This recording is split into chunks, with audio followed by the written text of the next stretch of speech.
Meeting खत्म होने के बाद सैम अकादमी से बाहर चला गया और अपनी हवेली की ओर चलने लगा। लेकिन रास्ते में कुछ लोगों ने उसे रोक लिया और जो व्यक्ति सबसे आगे था वही ईसेन था। सैम ने कुछ नहीं बोला और बस ईसेन की ओर ठंडी निगाहों से देखा और भौहें ऊपर उठाई जैसे कि उससे उद्देश्य के बारे में सवाल कर रहा हो। किसी कारण से सैम की लापरवाही को देखकर ईसेन चिढ़ गया और अहंकारी स्वर में कहा, बेहतर होगा कि आप टीम से हट जाएं। उसने बस ऐसे बयान दिया जैसे कि वह अपने अधीनस्थ को आदेश दे रहा हो, क्योंकि उसने सैम से 2 इंच लंबे कद के साथ नीचे देखा। ईसेन के पीछे 2 लोग हैं और उनमें से एक टीम का हिस्सा है और दूसरा व्यक्ति जो कुछ ईसेन जैसा लग रहा था, उसने सैम की ओर खिलखिलाती मुस्कान के साथ देखा। सैम ने कुछ भी जवाब नहीं दिया और पूरी तरह से चुप रहकर समूह में घूमता रहा। इंतजार। सैम। एक ही समय में 2 चीखें आईं और उनमें से एक का नाम ईसेन है और दूसरे का नाम जैक है, जो आश्चर्यजनक रूप से उनकी ओर दौड़ रहा है। जब सैम ने जैक की ओर देखा और ईसेन की परवाह भी नहीं की, तो वह क्रोधित हो गया, क्योंकि उन्हें लगा कि उनके अहंकार को ठेस पहुंची है। वह मूल्यांकन के लिए चैंपियन और अकादमी में वरिष्ठ हैं और सबसे बड़ी बात यह है कि उनका साधना स्तर ऊंचा है। तो एक जूनियर और बिना किसी परीक्षण वाला वास्तव में उसकी आंखों में कांटा है।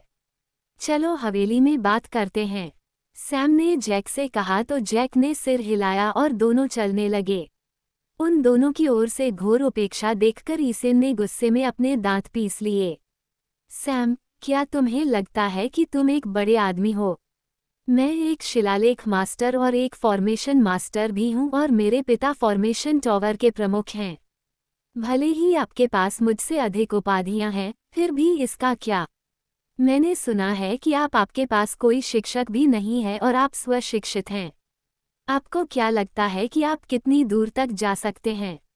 बेहतर होगा कि आप अहंकारी और विनम्र होना बंद कर दें। मेरे सामने आप कुछ भी नहीं हैं। उन्होंने नौसिखिया मंच की अपनी आभा जारी करते हुए कहा। वीडियो सैम ने देखने के उसकी लिए बातों की धन्यवाद। जरा भी परवाह कृपया नहीं की वीडियो और को बस लाइक, चलता रहा। सब्सक्राइब लेकिन और जैक शेयर अपनी करें। जगह पर रुक He's गया my और man. शत्रुता से Thank you भरी for ठंडी watching नज़र video. से ईसेन की Please ओर like, देखा। subscribe and share the इसलिए video. उन्हें Says भी my रुकना man. पड़ा और पीछे मुड़कर जैक को कंधे पर थपथपाया। मेरे पास मेरे रास्ते में आने वाली हर गंदगी को सूंघने का समय नहीं है। हम बस इधर उधर घूम सकते हैं और इसे अनदेखा कर सकते हैं, उसने कहा और जैक को अपने साथ खींच लिया जैसे ही वह चलने लगा। ईसेन और उसके पीछे के 2 लोगों के चेहरे पर तुरंत भद्दे भाव आ गए और ईसेन के लिए ये सबसे बुरा था, क्योंकि उसने देखा कि लोग उसे अजीब तरीके से देख रहे थे। वह उड़ने ही वाला था, लेकिन तभी उसे याद आया कि वह अकादमी के पास है और शहर का दिल है। इसलिए उसने खुद को शांत होने के लिए मजबूर किया और वहां से जाने से पहले सैम को पीछे हटते हुए घृणास्पद दृष्टि से देखा। कुछ समय के बाद सैम की हवेली में सैम और जैक दोनों लिविंग रूम में एक दूसरे के सामने बैठे थे। सैम के चेहरे पर वैसी ही उदासीनता है, लेकिन ठंडक थोड़ी कम हो गई। ऐसा लग रहा था जैसे जैक किसी बात को लेकर झिझक रहा हो। आप बोलेंगे या नहीं? सैम ने जैक की ओर देखते हुए पूछा। मुझे मदद की जरूरत है, जैक ने धीरे से कहा, उसके चेहरे पर अनिच्छा का भाव। सैम कुछ नहीं बोला और केवल प्रश्नवाचक दृष्टि से मौन रहा। उसे देखते हुए जैक ने बस एक गहरी सांस ली और जारी रखा। मुझे पता है कि आपको एहसान करना पसंद नहीं है, लेकिन मेरे पास कोई अन्य विकल्प नहीं है। क्या आपके पास शॉन को हमारे साथ फाल्कन क्लिफ सिटी ले जाने का कोई तरीका है? वह परीक्षा में उत्तीर्ण नहीं हुआ, आप उसे क्यों लाना चाहते थे? सैम ने पूछा। इसका ईसेन से कुछ लेना देना है। परीक्षा के अंतिम दौर से पहले वह और उसके 2 साथी स्थान पाने के लिए मुझ पर और शॉन पर कूद पड़े, लेकिन उनकी योजना आंशिक रूप से विफल रही और मैं इसे सुरक्षित बनाने में सक्षम था। लेकिन शॉन था, वह भाग्यशाली था क्योंकि उसने पहला हमला पूरी ताकत से किया। वह अंतिम दौर में भी भाग नहीं ले पाया, जैक ने समझाया। तो ईसेन मुझे पीछे हटने के लिए कह रहा है क्योंकि वह एक और स्थान चाहता है और उसे लगता है कि मैं एक आसान लक्ष्य हूँ, क्योंकि मेरी कोई पृष्ठभूमि नहीं है। सैम ने मन ही मन बुदबुदाया। फिर उन्होंने जैक से बात की। अगर मैं सैम को भी हमारे साथ यात्रा में शामिल कर लूं, तो इससे क्या मदद मिलेगी? वो टीम में शामिल नहीं हो सकता है ना? सैम ने जवाब में पूछा। दुर्घटनाएं होती हैं, जैक ने ठंडे स्वर में उत्तर दिया। जरूर, बस उसे अपने साथ ले आओ। सैम मुस्कुराया और सहमत हो गया। जैक तुरंत निश्चिंत हो गया और धन्यवाद देने के बाद चला गया। सैम बस कमरों में चला गया और शहर छोड़ने की तैयारी करने लगा। उन्होंने अपने सभी डिज़ाइन स्क्रॉल, अपने सिलाई उपकरण और कुछ छोटे फोर्जिंग उपकरण एकत्र किए। उन्होंने फिलिप से हवेली के लिए एक खरीदार की तलाश करने को कहा और उन्हें आश्चर्य हुआ जब उन्होंने नीलामी में हवेली खरीदी। उससे आधी कीमत पर एवरग्रीन परिवार ने खुद हवेली खरीद ली। अभी उनके पास नीलामी से अर्जित कुल 8,25,000 स्पिरिट पत्थर हैं और उनके यानवों और पैंथर्स के उपभोग के बाद भी उनके पास 2,000 अग्नि तत्व स्पिरिट पत्थर बचे हैं। हवेली बेचने से मिले 15,000 स्पिरिट स्टोन और प्रिंसिपल के साथ सौदे से मिले 1,00,000 स्पिरिट स्टोन के साथ उनकी कुल शुद्ध संपत्ति लगभग 8,50,000 स्पिरिट स्टोन है, जिससे उन्हें थोड़ा संतुष्टि महसूस हुई। स्वयं कमाए हुए धन से संतुष्ट रहने की यह आदत उनके पिछले जन्म से है। हालांकि सैम अपनी बुद्धिमत्ता और क्षमताओं के लिए सबसे अधिक प्रसिद्ध है। दूसरी विशेषता जो ज्यादातर लोग उसके बारे में जानते थे वह है उसकी फिजूल खर्ची। उन्हें पैसा खर्च करना और पैसा कमाना पसंद था। उनकी बहुत सारी भौतिक ज़रूरतें थीं और लापरवाह खर्च ने दूसरी पीढ़ी के सभी उत्तराधिकारियों को ईर्ष्या से जलने पर मजबूर कर दिया। वह ठीक से नहीं जानता कि उसे यह आदत क्यों पड़ी, लेकिन वह जानता था कि इसका उसकी बचपन की गरीबी से कुछ लेना देना है। पुनर्जन्म के बाद भी सैम के मन में अभी भी वही भौतिकवादी प्रेम है और इससे छुटकारा पाने का उसके मन में कोई विचार नहीं था। आखिरकार प्रस्थान का दिन आ ही गया और सैम सुबह सुबह हवेली से निकल गया और अकादमी गेट की ओर चलने लगा। जब वो पहुंचा तो वहां पहले से ही कुछ लोग इंतजार कर रहे थे। शीर्ष श्रेणी की स्टारवुड और कुछ अन्य रैंकेक धातुओं से बनी बड़ी गाड़ी है। कैरेज पूरी तरह से काले रंग का है और यह ज्यादातर आधुनिक मशहूर हस्तियों के कारवां जैसा दिखता है और वास्तव में सैम ने इसे इस तरह से डिज़ाइन किया था। इसमें इंजन और ड्राइवर डिब्बे को छोड़कर वह सब कुछ है जो एक कारवां में होना चाहिए, जिससे उसे अधिक जगह मिलती है। कारवां के सामने 2 धधकते हुए मिट्टी के बैल लगे हुए हैं, जैसे घोड़े होते हैं। सैम ने इंतजार कर रहे लोगों को नज़रअंदाज किया और दोनों बैलों की ओर चला गया और उनके सिरों को थपथपाया, जिसके लिए उन्होंने विनम्र तरीके से अपने सिरों को उसकी हथेली पर रगड़ा। बाकी लोग जो दिलचस्पी से बड़ी गाड़ी की सराहना कर रहे थे, उन्होंने जब ये दृश्य देखा तो दंग रह गए। सैम के पास ये दोनों जानवर हैं, ये बात बहुत से लोग नहीं जानते, इसलिए जब दूसरे छात्रों ने ये देखा तो वे दंग रह गए। आखिरकार जानवरों को वश में करना कोई सामान्य या आसान काम नहीं है। सैम ने किसी बात की परवाह नहीं की और बस बैलों की जांच की। वे न केवल आकार में बल्कि अपने स्तर में भी बढ़े। इस शहर में आने से पहले वे लेवल 2 के मध्य चरण पर थे और अब वे लेवल 2 के अंतिम चरण में हैं। उन्हें आश्चर्य हुआ कि एवरग्रीन परिवार ने उनकी देखभाल कैसे की।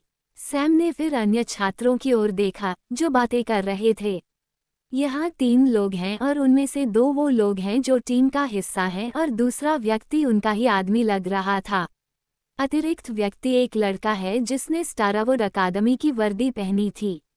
टीम के 2 सदस्य एक लड़का और एक लड़की हैं, जो केली, फ्रेया और हेली के अलावा चौथी और आखिरी लड़की है। आपस में फुसफुसाते हुए वे सैम को कुछ तिरछी नज़रों से देख रहे हैं।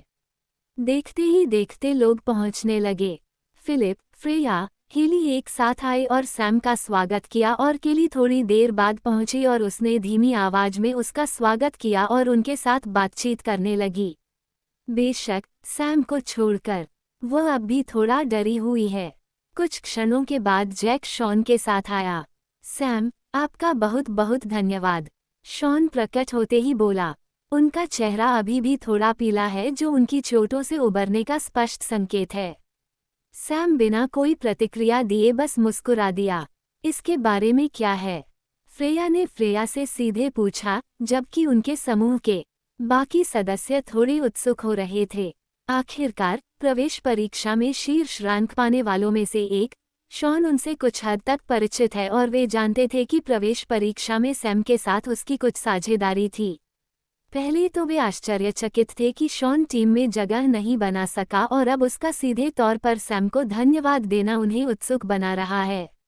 इस अध्याय का मूल स्वरूप नवंबर यूरो LSS 1N पर पाया जा सकता है। कुछ खास नहीं, सैम ने कहा कि मैं आप लोगों के साथ फाल्कन क्लिफ सिटी आ सकता हूँ।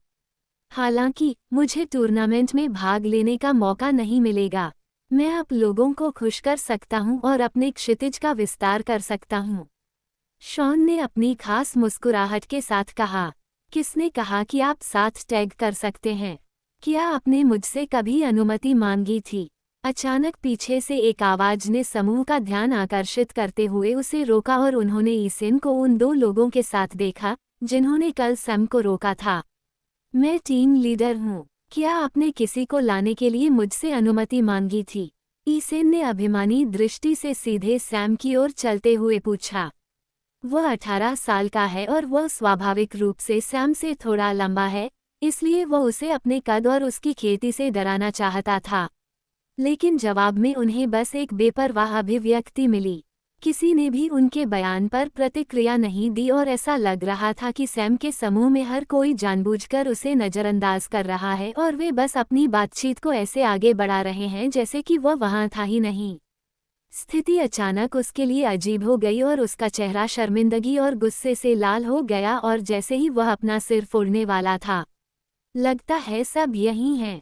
प्रिंसिपल की आवाज आई और प्रिंसिपल के साथ एक और व्यक्ति भी उनके पीछे चला गया जिससे सभी आश्चर्यचकित रह गए और वो व्यक्ति कोई और नहीं बल्कि स्टारवुड शहर का सिटी लॉर्ड है। सभी लोग झुककर उनका स्वागत करने लगे। प्रणाम नगर स्वामी, प्रणाम नगर स्वामी। लेकिन हमेशा एक अपवाद होता है और वह ये है कि सैम ने उस पर दूसरी नज़र भी नहीं डाली। उसने उनकी बिल्कुल भी परवाह नहीं की और बस गाड़ी के दरवाजे की ओर चला गया जो बीच में है और दरवाज़ा खोल दिया। ये देखकर सभी ने सोचा वह इसे नगर स्वामी के लिए खोलने जा रहा है, लेकिन वे इससे अधिक गलत नहीं हो सकते थे क्योंकि दरवाज़ा खोलने के बाद सैम सीधे अंदर चला गया जिससे वे स्तब्ध रह गए। इससे पहले कि वे अपनी स्तब्धता से बाहर आ पाते, उन्होंने देखा कि सैम अपना सिर बाहर की ओर निकाल कर कह रहा है, फिलिप, जैक, शॉन, महिलाएं बोर्ड पर आती हैं, आप भी किसका इंतजार कर रहे हैं? उसने ऐसे पूछा जैसे यहाँ कोई और लोग हैं ही नहीं। प्रिंसिपल ने सैम की ओर देखा और मन ही मन कोसा। सैम ने उसकी ओर देखा और उत्तेजक मुस्कान दी। आप एक मुफ्त यात्रा करना चाहते थे और क्या आपको लगता है कि मैं आपसे कुछ पैसे लेकर भी ठीक हो जाऊंगा? मैं तुम्हें शर्मिंदगी में दांत पीसकर धूल में मिला दूंगा। सैम ने अंदर जाते हुए सोचा। नगर स्वामी भी अजीब तरह से मौन खड़े थे। वह सैम के ठंडे व्यवहार को समझ गया। वह इसके लिए किसे दोषी ठहरा सकता है। टीम के बाकी साथी हैरान थे, उन्हें समझ नहीं आ रहा था कि क्या प्रतिक्रिया दे। तभी अचानक एक आवाज ने उनके विचारों को बाधित कर दिया। सैम, तुम मूर्ख हो। तुम्हारी हिम्मत कैसे हुई शहर के स्वामी और प्रिंसिपल का अनादर करने की? तुरंत नीचे उतरो और माफी मांगो। गाड़ी के दरवाजे की ओर बढ़ते हुए ईसेन गुस्से में दहाड़ने लगा। ईसेन को जवाब में कुछ नहीं मिला, लेकिन उसे अपने कंधे पर एक हाथ महसूस हुआ और वह देखने के लिए मुड़ा और चिल्लाने ही वाला था कि तभी प्रिंसिपल को देखा, जिन्होंने बस उसे घूरा और फिर बाकी छात्रों की ओर देखा और कहा, ठीक है, अपना समय बर्बाद मत करो, हम जाने के लिए तैयार हैं। आप सभी जहाज पर आ जाओ, उन्होंने कहा और गाड़ी की ओर चले गए और छात्र अंदर चले गए। जब वे अंदर गए तो गाड़ी के अंदर का नज़ारा देखकर हैरान रह गए। गाड़ी एक लंबे आयताकार कमरे की तरह है। एक छोर पर दरवाजा है। गाड़ी के दोनों ओर खिड़कियां हैं जो शीशे की बनी हैं और अब बंद हैं। लेकिन उन्हें सबसे ज़्यादा हैरानी इस बात से हुई कि गाड़ी के अंदर सीटें नहीं हैं, बल्कि दोनों दीवारों पर उभार हैं जो उनकी जांघों की ऊंचाई पर हैं। ऐसा लग रहा था कि गाड़ी के पीछे एक छोटा सा विभाजन है, जिससे एक छोटा सा कमरा बन गया है जो अब बंद है। कमरे के विभाजन के ठीक सामने एक बड़ी सीट है जो काफी उत्तम चमड़े से बनी है और सीट के दोनों ओर सफेद फर के चमकते हुए कालीन लगे हुए हैं। गाड़ी में चढ़ने के बाद सभी असमंजस में दिखे कि कहाँ बैठें। सैम केंद्रीय सीट की ओर चला गया और सीट लेने के बाद जोर से सीटी बजाई।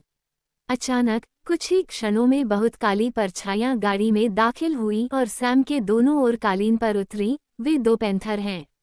अब सैम एक शानदार काले चमड़े की सीट पर बैठा था जिसके दोनों ओर दो काले पैंथर सफेद गोरे पर आराम कर रहे थे। उनके सुंदर नैन नक्श और तीक्ष्ण आभा से परिपूर्ण इस दृश्य को हर कोई देखता रह गया। बैठ जाएं, सैम ने फिलिप से अपने निकटतम एक उभार की ओर इशारा करते हुए कहा। फिलिप उभार की ओर चला और उसे खींचा और एक उत्तम चमड़े की सीट दिखाई दी। सीटें फोल्डेबल कुर्सियों की तरह हैं, लेकिन ऊपरी आधा हिस्सा सीधे दीवारों से जुड़ा हुआ है और निचला आधा हिस्सा ही ऐसी चीज है जिसे खींचकर सीट खोली जा सकती है। फिलिप मुस्कुराया और बैठ गया और अपने दोस्तों को इशारा किया जो अन्य छात्रों के साथ साथ सीट लेने के लिए असमंजस में थे, जिसका उन्होंने पालन किया। जल्द ही छात्रों ने सिटी लॉर्ड और प्रिंसिपल सहित एक के बाद एक सीटें ले लीं। एकमात्र बात यह है कि दाईं ओर की गाड़ी की दीवार की सीटें बाईं ओर की गाड़ी की दीवार की सीटों के सामने हैं। एक ने देखा और हम आसानी से कह सकते हैं कि गाड़ी पूरी तरह से निजी गाड़ी है और सैम ने मेज़बान की सीट ली और बाकी उसके मेहमान हैं। ये बात प्रिंसिपल और सिटी लॉर्ड सहित सभी लोगों को महसूस हुई, लेकिन उन्होंने भी चुपचाप अपना मुंह बंद कर लिया और व्यंग्यपूर्ण मुस्कान के साथ अपना सिर हिला दिया। वहां अभी भी केवल 3 लोग खड़े हैं और वे ईसेन और उसके 2 अधीनस्थ हैं। उसने सैम को घृणा भरी दृष्टि से देखते हुए अपने दांत पीस लिए।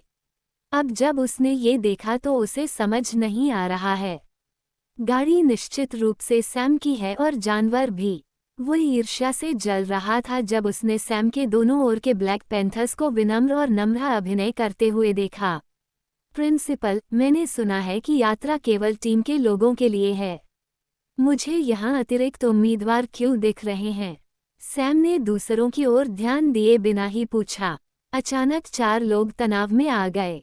वे अन्य 2 प्रतिभागियों के अतिरिक्त मित्र के साथ साथ ईसेन और उसके 2 अधीनस्थ हैं। उसके दोस्त भी घबरा गए और कुछ कहने ही वाले थे कि सैम की आवाज़ ने उन्हें फिर रोक दिया। आप नीचे उतर सकते हैं, सैम ने उस लड़के की ओर इशारा करते हुए कहा जो ईसेन जैसा दिखता था। इससे ईसेन क्रोधित हो गया। आप भी एक अतिरिक्त व्यक्ति लाए थे और उनके पास भी एक अतिरिक्त व्यक्ति है, उनके बारे में क्या? ईसेन ने गुस्से से लाल होकर जवाब दिया, लेकिन सैम ने उस पर ध्यान ही नहीं दिया और अपने नाखून नोचते हुए बोला, शॉन मेरा दोस्त है और गाड़ी मेरी है। वह लड़का वही है जो गाड़ी चलाने में सहायता करने आया था। क्या तुम्हें इससे कोई समस्या है? उसने एक्स्ट्रा व्यक्ति और उसके 2 दोस्तों की ओर देखा जो मुस्कुराए और कृतज्ञतापूर्वक उसकी ओर सिर हिलाया। ईसेन फटने ही वाला था कि बाहर से एक और आवाज़ आई, प्रिंसिपल सर, क्या हम अब जा सकते हैं? यह उस गाड़ी चालक की आवाज़ है जिसकी व्यवस्था प्रिंसिपल ने की थी, जिसने सैम और ईसेन के पीछे मौजूद अतिरिक्त आदमी पर नज़र डाली। ईसेन, उसे नीचे उतरने के लिए कहो, उसने गहरी आवाज में कहा। ईसेन ने न चाहते हुए भी सिटी लॉर्ड की ओर देखा, लेकिन बाद में वो उसकी नज़रों से बच गया। आप कितना चाहते हैं? ईसेन ने धीमी आवाज में सैम की ओर देखते हुए पूछा। मुझसे पैसे के बारे में बात मत करो, तुम अभी तक वहां नहीं हो, सैम ने उदासीन स्वर में कहा। ईसेन गुस्से में आग बबूला हो रहा था और उसने अपनी आध्यात्मिक ऊर्जा जारी कर दी और किसी भी समय कोई भी कदम उठाने के लिए तैयार हो गया, लेकिन कोई उसे रोक नहीं सकता था। सर सैम, उनके पिता मेरे दोस्त हैं।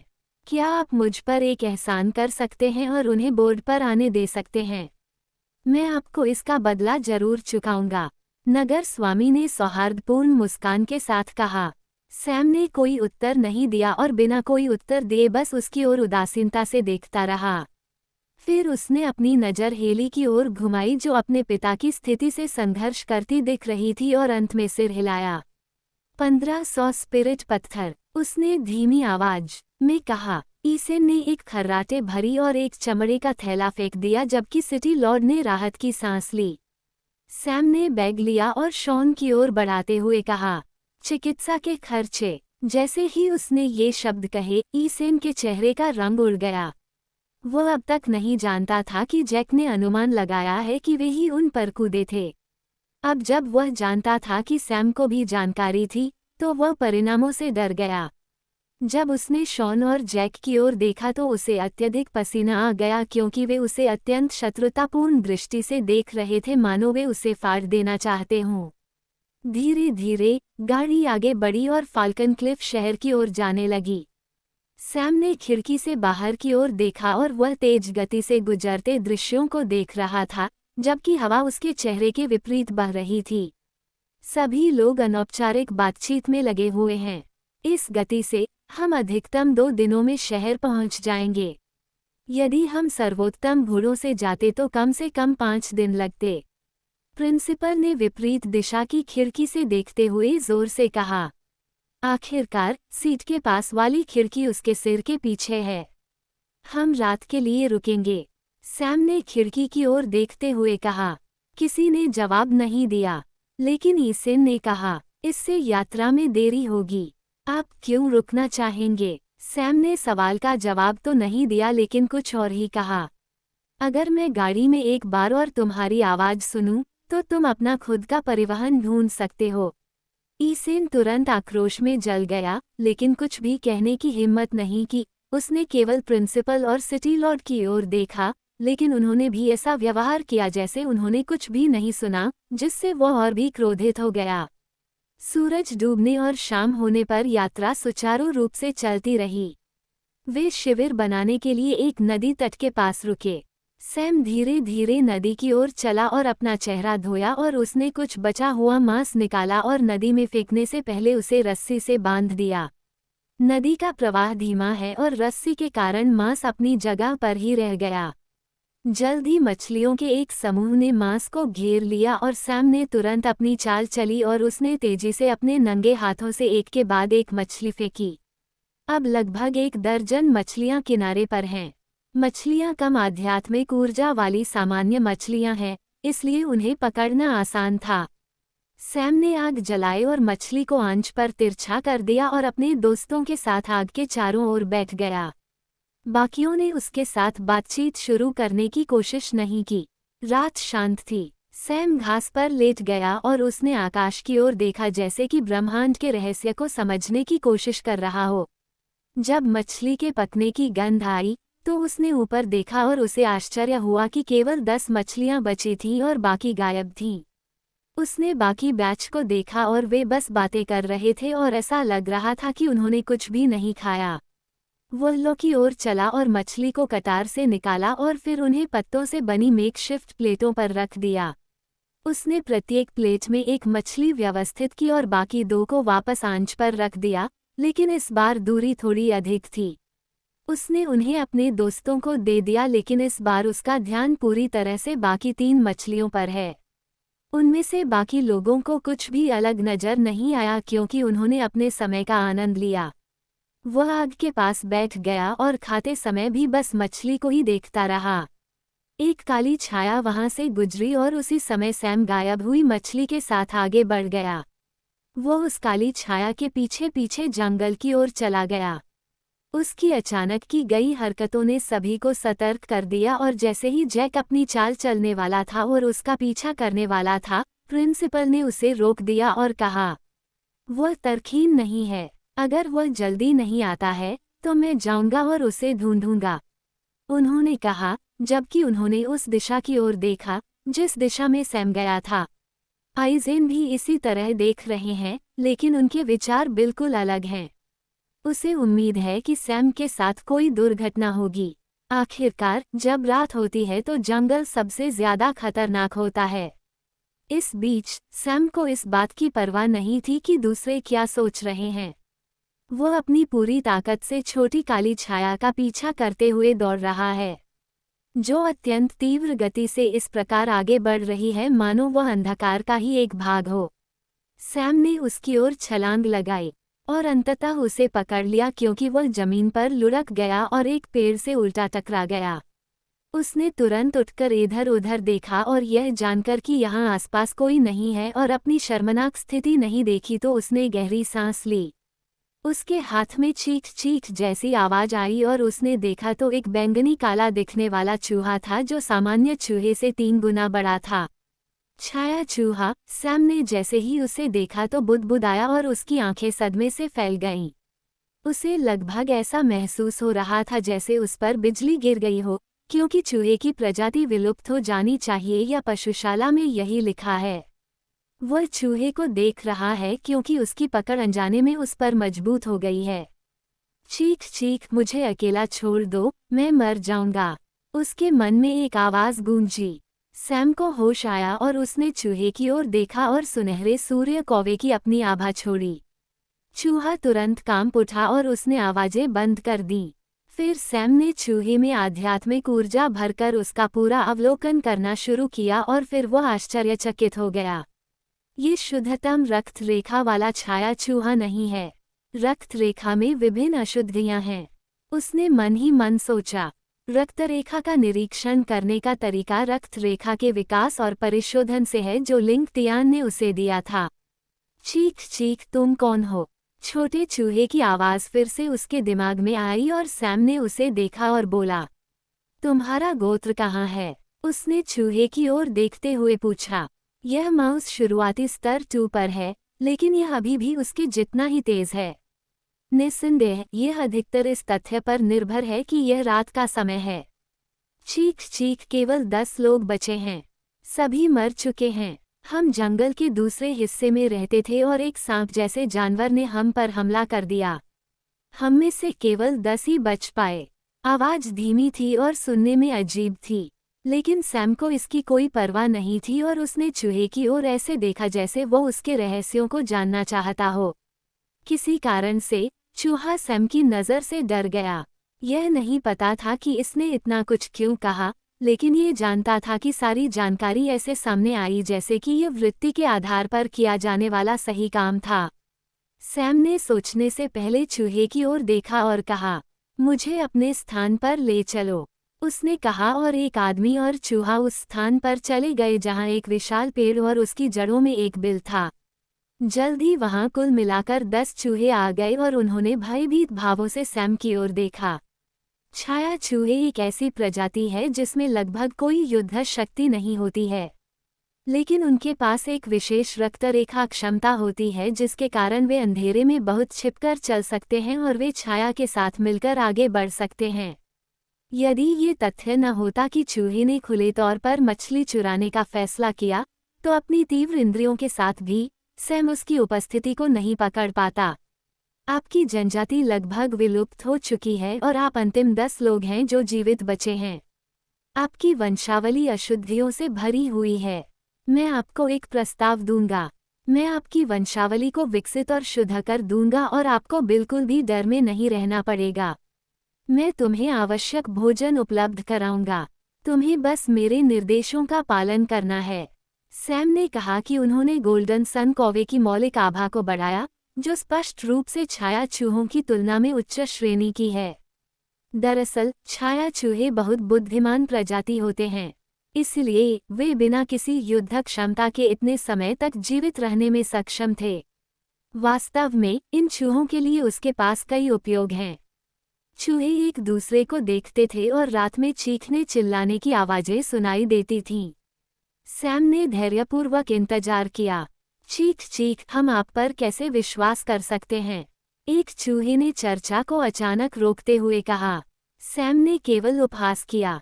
तुम्हारे पास ऐसा क्या है कि मैं तुम्हें धोखा दे सकूं? तुम लोग देर सबेरे इस जंगल में मर जाओगे। तुम्हारे पास कोई युद्ध क्षमता नहीं है जिसका मैं उपयोग कर सकूं, लेकिन तुम्हारी क्षमताओं का कुछ उपयोग मेरे लिए है, जो वास्तव में मैं कुछ और प्रयासों के साथ मैं अपने आप पर काबू पा सकता हूँ। यहाँ तक कि मैं आपका जीवन भी चाहता हूँ। मैं अभी आप लोगों को मार सकता हूँ और आप इसके बारे में कुछ नहीं कर सकते। मैं ऐसा सिर्फ इसलिए कर रहा हूँ क्योंकि मुझे आप जैसी प्रजाति नहीं चाहिए। विलुप्त होने के लिए बहुत कीमती है। इसे ले लो या छोड़ दो। चीख चीख, हम अंदर हैं। जिस चूहे को शुरू में सैम ने पकड़ा था उसने खत्म होते ही कहा। सैम ने तुरंत उनके साथ जानवरों को वश में करने का अनुबंध समाप्त कर दिया, जो कि यानवों के साथ किए गए अनुबंध से पूरी तरह से अलग है। उसने सभी चूहों को दिव्य आयाम में रखा और उन्हें भोजन दिया, जिसके बाद वह शिविर की ओर चल दिया, जहां इस समय तक प्रिंसिपल जंगल में प्रवेश करने के लिए तैयार हो रहे थे। उसे सही सलामत वापस आता देख सभी ने राहत की सांस ली। खैर, एक को छोड़कर बाकी सभी। सैम ने गाड़ी में प्रवेश किया और विभाजन को गिरा दिया, जो एक बिस्तर था जिसके नीचे एक काज था और ऊपर और लंबवत खड़ा था। विभाजन के पीछे एक और बड़ा बिस्तर है जो कम से कम 4 लोगों के लिए पर्याप्त है। सैम ने महिलाओं को बिस्तर की पेशकश की और वो विभाजन बिस्तर पर सो गया। फिलिप, जैक, शॉन अतिरिक्त गेंदों पर सोए और फर्श पर सोए। दूसरी लड़की जो उनसे परिचित नहीं है, वह भी एक अतिरिक्त गद्दा लेकर कुछ दूरी पर सो गई और बाकी लोग बाहर अकेले रह गए। सैम ने उनसे ये पूछने की भी जहमत नहीं उठाई कि उनकी सोने की क्या योजना है और वह बस अपने बिस्तर पर लेट गया और खिड़की से दृश्य देखते हुए नींद में डूब गया। अगले दिन सुबह सभी लोग जल्दी उठे और अपनी यात्रा पर निकल पड़े। यदि वे तेजी से यात्रा करें तो शाम तक शहर पहुंच सकते हैं। यात्रा सुगम है क्योंकि कोई दुर्घटना नहीं है। सैम बस चुप रहा क्योंकि उसने फाल्कन क्लिफ शहर में क्या करना है और यानवू के संदेश के बारे में सोचा। वह देखना चाहता है कि यानवू कैसा कर रहा है। अपने विचारों के साथ समूह अंधेरा होने से पहले शहर में पहुंच गया। वे शहर के गेट पर रुके और स्टारवुड सिटी का स्वामी गार्डों के पास गया और उन्हें दिखाने के लिए एक पत्र निकाला। गार्डों ने पत्र की जांच करने के बाद उन्होंने असाधारण गाड़ी को देखा और काफी आश्चर्यचकित हुए। जाहिर है, ये लोग एकमात्र शहर नहीं हैं जो यहाँ आए थे, लेकिन उन्होंने किसी को भी गाड़ी के घोड़ों जैसे लेवल 2 जानवरों के साथ इतना असाधारण प्रवेश करते नहीं देखा था। उन्होंने एक आह भरी और उन्हें अंदर जाने की अनुमति दे दी। सैम ने खिड़की से शहर को देखा और काफी आश्चर्यचकित हुआ। इस फाल्कन क्लिफ शहर की रहने की स्थितियां स्टारवुड शहर से कहीं बेहतर हैं। उन्होंने अनुमान लगाया कि यह शहर स्टारवुड शहर से लगभग 4 गुना बड़ा है। प्रिंसिपल ने एक सड़क की ओर रास्ता दिखाया जो सरायों से भरी हुई है और उनमें से कुछ को टूर्नामेंट के प्रतियोगियों के लिए बुक किया गया है।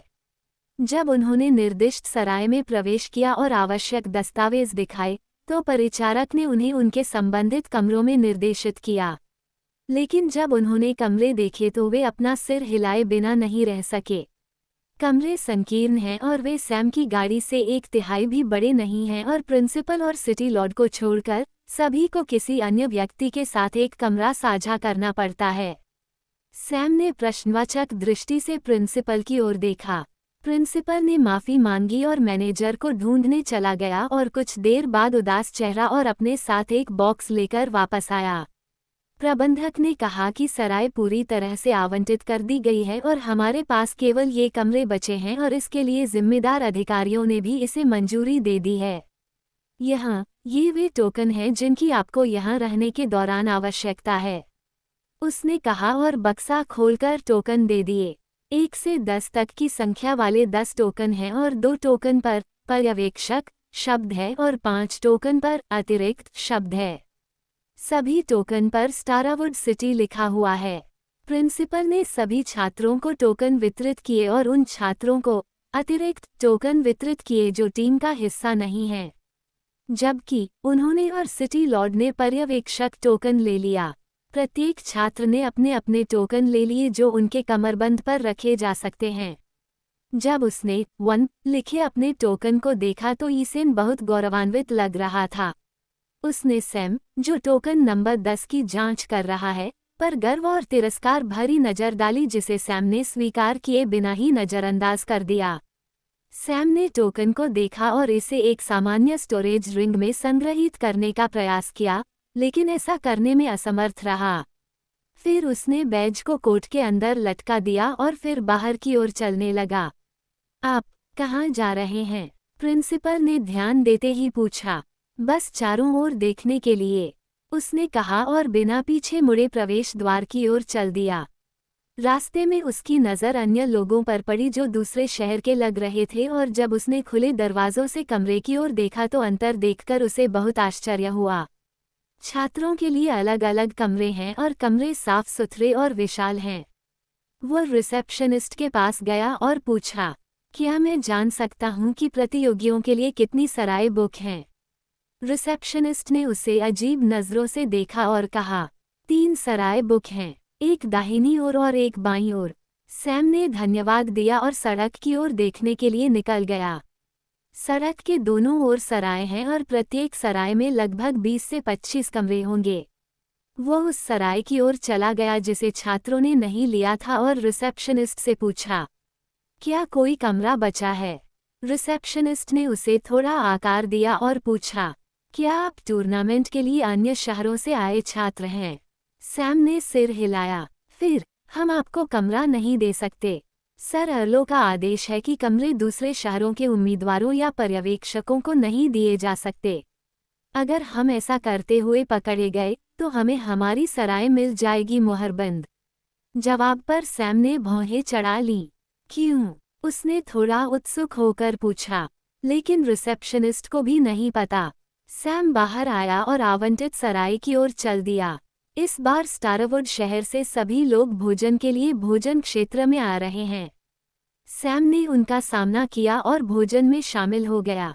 लेकिन जब वे डाइनिंग एरिया में दाखिल हुए तो उन्हें बाहर ही रोक लिया गया और कुछ देर तक अंदर नहीं जाने दिया गया क्योंकि उन्होंने कहा कि डाइनिंग रूम भर गया है। उन्होंने कुछ देर तक इंतजार किया जब तक कि अन्य लोग भोजन कक्ष के बाहर नहीं आ गए और जब वे अंदर गए और सीट ले ली तो उन्हें केवल कुछ दलिया परोसा गया। उन सभी ने भौहें चढ़ा ली और वेटर से पूछा जिसने उत्तर दिया, व्यंजन खत्म हो गए हैं और कोई सामग्री नहीं बची है। मुझे आपकी समझ की आशा है।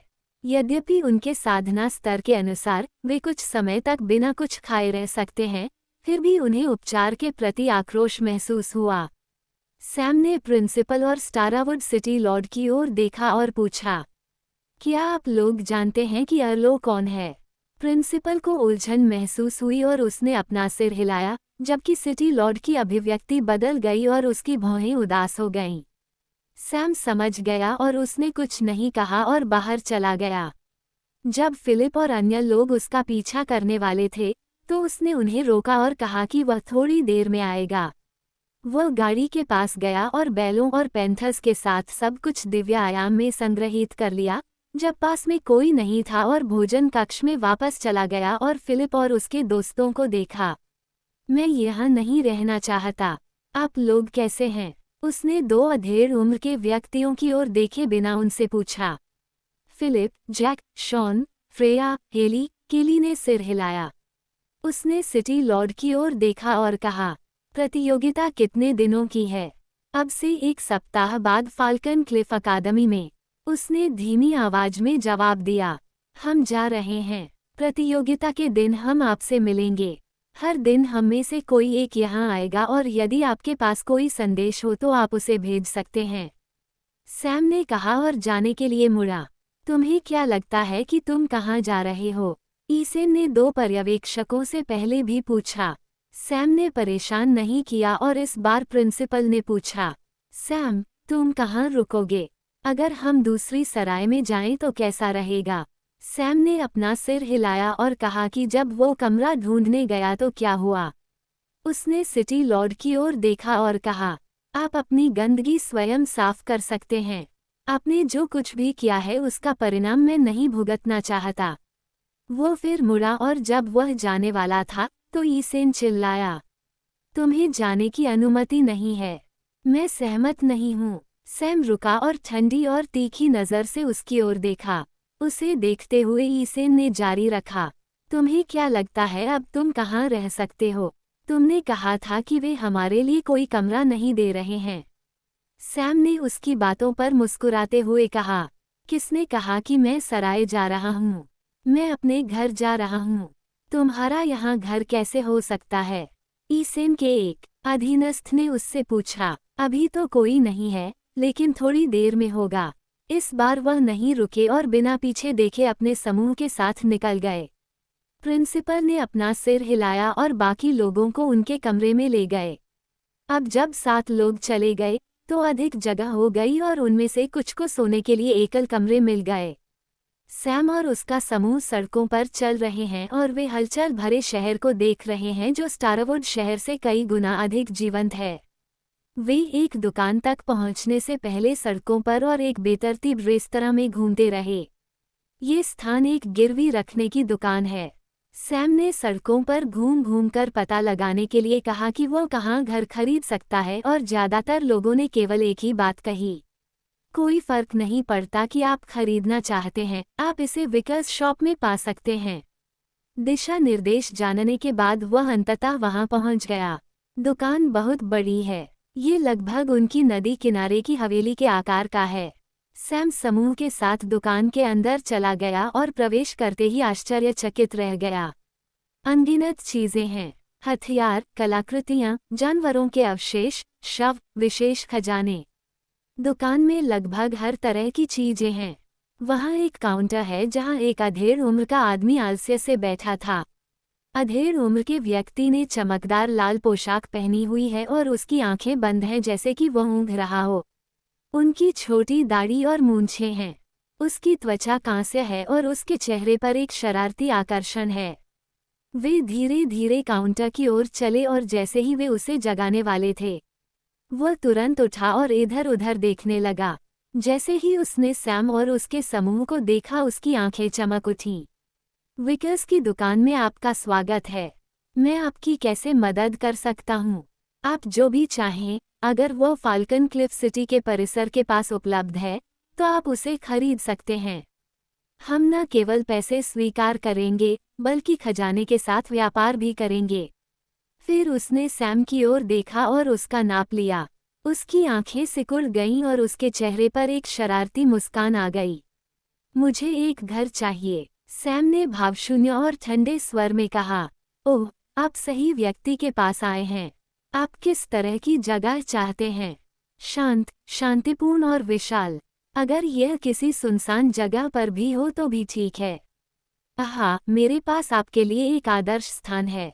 कृपया मेरा अनुसरण करें, उसने कहा और काउंटर से बाहर आ गया। वह समूह को शहर के बाहरी इलाके तक ले गया। इस स्थान के आसपास कोई घर नहीं है और झील के साथ एक बड़ा प्रांगण है। हवेली बड़ी है और इसमें कई कमरे हैं, लेकिन रंग थोड़ा फीका लग रहा था, जिससे पता चल रहा था कि यहाँ किसी को रुके काफी समय हो गया है। क्या आपके पास कोई और जगह है? सैम ने विकर्स से पूछा। हा, वास्तव में अभी यही एकमात्र जगह उपलब्ध है, सैम ने जवाब पर भौहें चढ़ाते हुए कहा। तो ठीक है, मैं ले लूंगा। कितना? आप कितना भुगतान करने को तैयार हैं? 35,000 स्पिरिट पत्थर। सौदा। जैसे ही सैम ने प्रस्ताव रखा, वह सहमत हो गया। सैम इस हरकत से थोड़ा हैरान हुआ, लेकिन उसने कुछ नहीं कहा। उसने स्पिरिट पत्थर निकाले और भुगतान किया। तुम्हें दुकान पर आना होगा बैनामे के लिए, विकर्स ने मुस्कुराते हुए कहा। ठीक है, मैं तुम्हारे साथ चलूंगा, सैम ने उत्तर दिया और अपने दोस्तों से कहा। तुम लोग अंदर जाओ और अपने कमरे चुन लो, बस मेरे लिए पढ़ाई वाला एक कमरा छोड़ दो। फिर वह विकर्स के साथ चल दिया। जब वे दुकान पर पहुंचे तो विकर्स एक कमरे के अंदर चले गए जबकि सैम काउंटर के पास बैठ गया। थोड़ी देर बाद विकर्स एक स्क्रॉल लेकर बाहर आए और लेनदेन पूरा हो गया। सैम ने विलेख को देखा और सिर हिलाया, लेकिन नहीं गया। वो कुछ सोच रहा था और आखिरकार उसने पूछा, आपने कहा था कि मैं कुछ भी तब तक खरीद सकता हूँ जब तक वो फाल्कन क्लिफ सिटी के पास से प्राप्त किया जा सकता है, ठीक है? बेशक, कुछ भी, विकर्स ने शरारती लहजे में जवाब दिया। सैम ने बिना उत्तर दिए बस उसकी आंखों में देखा। इस आदमी के बारे में कुछ बात उसे असहज महसूस करा रही है, लेकिन उन्हें कोई खतरा महसूस नहीं हुआ। बेचैनी इसलिए है क्योंकि वह उसके आर पार देख ही नहीं पा रहा था। उसकी ताकत, उसका स्तर, उसकी उम्र, सब कुछ एक रहस्य लग रहा था। मुझे जानकारी चाहिए, सैम ने थोड़ी देर की चुप्पी के बाद कहा। जरूर, आप क्या जानकारी चाहते हैं? शहर में भूमिगत संगठनों के बारे में। मुझे उनके नाम, ताकत और व्यवसाय के प्रकार की आवश्यकता है। सौदा किया जा सकता है सैम, लेकिन जानकारी सबसे महंगी चीजों में से एक है जिसे आप खरीद सकते हैं, विकर्स ने कहा। कितना? 5,000 स्पिरिट पत्थर। सैम ने कुछ नहीं कहा और पत्थर मेज पर रख दिए। ये देखकर विकर्स बस मुस्कुरा दिए और बोले, जानकारी कल आपके दरवाजे पर पहुंचा दी जाएगी। क्या आपको कुछ और चाहिए? Dark element spirit stones, Sam ने धीमी आवाज में कहा। ओह, यह अप्रत्याशित है। मैंने सोचा कि आप आग और प्रकाश की विशेषताओं के बारे में पूछ सकते हैं। विकर्स ने उसी मुस्कान के साथ कहा, लेकिन सैम की अभिव्यक्ति बदल गई क्योंकि उसने उस आदमी को सतर्कता से देखा। चिंता मत करो सैम, हम अपने ग्राहकों को कभी नुकसान नहीं पहुंचाएंगे। यही हमारे व्यवसाय का आदर्श वाक्य है, विकर्स ने कहा। सैम ने कुछ नहीं कहा और मेज पर पत्थरों का एक बड़ा बैग रख दिया। इसमें लगभग 1,00,000 स्पिरिट स्टोन हैं। विनिमय दर क्या है? हे, फाल्कन क्लिफ सिटी में डार्क एलिमेंट पत्थर बहुत दुर्लभ हैं और विनिमय दर लगभग 1:7 है, लेकिन चूंकि आप इतना बड़ा विनिमय कर रहे हैं, मैं आपको छूट दूंगा और 1:5 स्वीकार करूंगा। सैम ने मना नहीं किया और 20,000 डार्क एलिमेंट पत्थर प्राप्त किए और चला गया। सैम हवेली पहुंचा और कमरे में जाकर देखा। आश्चर्य की बात यह है कि मुख्य कमरा उनके लिए छोड़ दिया गया था और इसे धूल के कण के बिना पूरी तरह से साफ किया गया है। उसने खिड़की खोली और बिस्तर पर लेट गया। विकर्स के बारे में सोचते हुए उसने रात के आसमान की ओर देखा। आखिरकार ये पहला व्यक्ति है जो एक नज़र में ही अपने तत्वों को इंगित करने में सक्षम था। सैम जल्दी उठा और नीचे चला गया। उसने खाने की मेज पर सभी 6 लोगों को कुछ सामान्य नाश्ता करते देखा। वह मेज पर उनके साथ शामिल हो गया और उनसे बेतरतीब ढंग से बातचीत की। बातों बातों में उसने अचानक पूछा, कल मेरा कमरा किसने साफ किया? हर कोई चुप हो गया और असमंजस में एक दूसरे की ओर देखने लगा। सैम ने उनके चेहरों को देखा और वास्तविक भ्रम देखा। जब उसने केली को देखा तो तुरंत समझ गया। वह नीचे देख रही है, उससे नजरें मिलाने की हिम्मत नहीं कर रही है और शर्मा रही है। उसने बस अपना सिर हिलाया और उसे बाहर नहीं बुलाया। उसने बात ही मोड़ दी और कुछ देर बाद दरवाजे पर दस्तक सुनाई दी। केली ने स्वेच्छा से स्थिति से भागने की कोशिश की और जब उसने दरवाज़ा खोला तो वह असमंजस में वहीं खड़ी रह गई। सैम ने ये देखा और वहां चला गया। उसने दरवाजे के सामने किताबों का एक गुच्छा देखा और उन्हें उठा लिया। उसने उनमें एक नोट देखा और मुस्कुराया। वास्तव में, सचमुच, सूचना आपके द्वार पर। सैम बुदबुदाया और केली की ओर मुड़कर बोला, ये मेरे लिए हैं, मैं इसे ले लूंगा। केली ने सिर हिलाया और जाने के लिए मुड़ी। फिर सैम के कहने पर वह अचानक रुक गई। कमरे के लिए धन्यवाद। वह बुरी तरह शर्मा गई और बिना कुछ कहे भाग गई। सैम सीढ़ियों की ओर चला गया और जैक को अपने साथ अपने अध्ययन कक्ष में बुलाया। जब अध्ययन में उनमें से केवल 2 ही बचे हैं, तो उन्होंने स्क्रॉल को मेज पर रख दिया और कहा, ये शहर में अंडरवर्ल्ड संगठनों के बारे में जानकारी है। एक नज़र डालें और मुझे बताएं कि क्या कुछ काला पानी जैसा है। जैक ने सिर हिलाया और दोनों ने एक एक स्क्रॉल निकाला। कुल मिलाकर लगभग 6 स्क्रॉल हैं और प्रत्येक स्क्रॉल में प्रत्येक गिरोह के बारे में विवरण था। स्क्रॉल को देखने के बाद सैम को फाल्कन क्लिफ शहर में अंडरवर्ल्ड की संरचना के बारे में मोटे तौर पर समझ में आया। कुल 6 संगठन हैं और 4 छोटे संगठन हैं और 2 प्रमुख संगठन हैं। 4 संगठन उत्तरी, पश्चिमी, पूर्वी, दक्षिणी गिरोह हैं जो केवल कुछ सुरक्षा शुल्क और कुछ अन्य छोटी चीजें एकत्र करते हैं। प्रत्येक व्यवसाय को अपना व्यवसाय शांतिपूर्वक चलाने के लिए उन्हें सुरक्षा शुल्क देना होगा और वे लोगों को डराने धमकाने, चेतावनी भेजने और पीटने जैसे यादृच्छिक काम करेंगे। ये संगठन आधुनिक पृथ्वी के किसी भी सामान्य त्रय के समान ही हैं। शेष 2 संगठन असली सौदा हैं। वे दूसरे स्तर के हैं। वे सिर्फ छोटे मोटे काम नहीं करते हैं, बल्कि वे कुछ ऐसे संगठन हैं जिनके साथ शहर के गार्ड भी खिलवाड़ नहीं करना चाहते हैं। पहले संगठन का नाम पिरान्हा है। ये संगठन केवल भाड़े के सैनिकों का एक संघ है। हम फाल्कन क्लिफ शहर के अधिकार क्षेत्र में शहर और शहरों के किसी भी व्यक्ति पर प्रहार कर सकते हैं। वे न केवल हत्याएं करेंगे, वे अपहरण, आगजनी आदि पर भी काम करेंगे। वे कोई भी भाड़े का काम लेंगे जो खुले तौर पर नहीं किया जा सकता है। दूसरे संगठन को कैंडिरू कहा जाता है। ये संगठन पिरान्हा से भी अधिक अंधकार में है। वे ही शहर में वेश्यावृत्ति के लिए जिम्मेदार हैं। शहर का हर वेश्यालय उन्हीं के द्वारा चलाया जाता है। इतना ही नहीं, वे अवैध दास व्यापार के लिए भी जिम्मेदार हैं। प्रत्येक अमीर व्यक्ति और कुलीन परिवारों का इस संगठन से लेन देन है। सैम इन संगठनों के कृत्यों पर नाराज हुए बिना नहीं रह सका। संगठनों की ताकत भी बहुत ज्यादा है। छोटे संगठनों में मुख्य सदस्यों के रूप में कुछ नौसिखिए होते हैं और नेता मध्य स्तर के नौसिखिए होते हैं। प्रमुख संगठनों में कई नौसिखिए हैं और उनके नेता शिखर स्तर पर नौसिखिए हैं। प्रिंसिपल और सिटी लॉर्ड के समान स्तर। इस जानकारी पर सैम को थोड़ा आश्चर्य हुआ, क्योंकि नौसिखिया चरण का शिखर सिर्फ एक छोटे शहर का प्रभारी है, लेकिन वे फाल्कन क्लिफ शहर में कुछ बड़े शॉट भी हो सकते हैं। वह वास्तव में इस स्थिति को समझ नहीं पाया।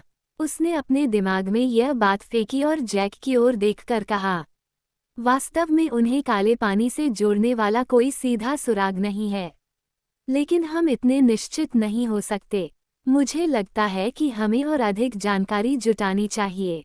जैक ने सिर हिलाया और पूछा, तुम्हें ये जानकारी कहाँ से मिली?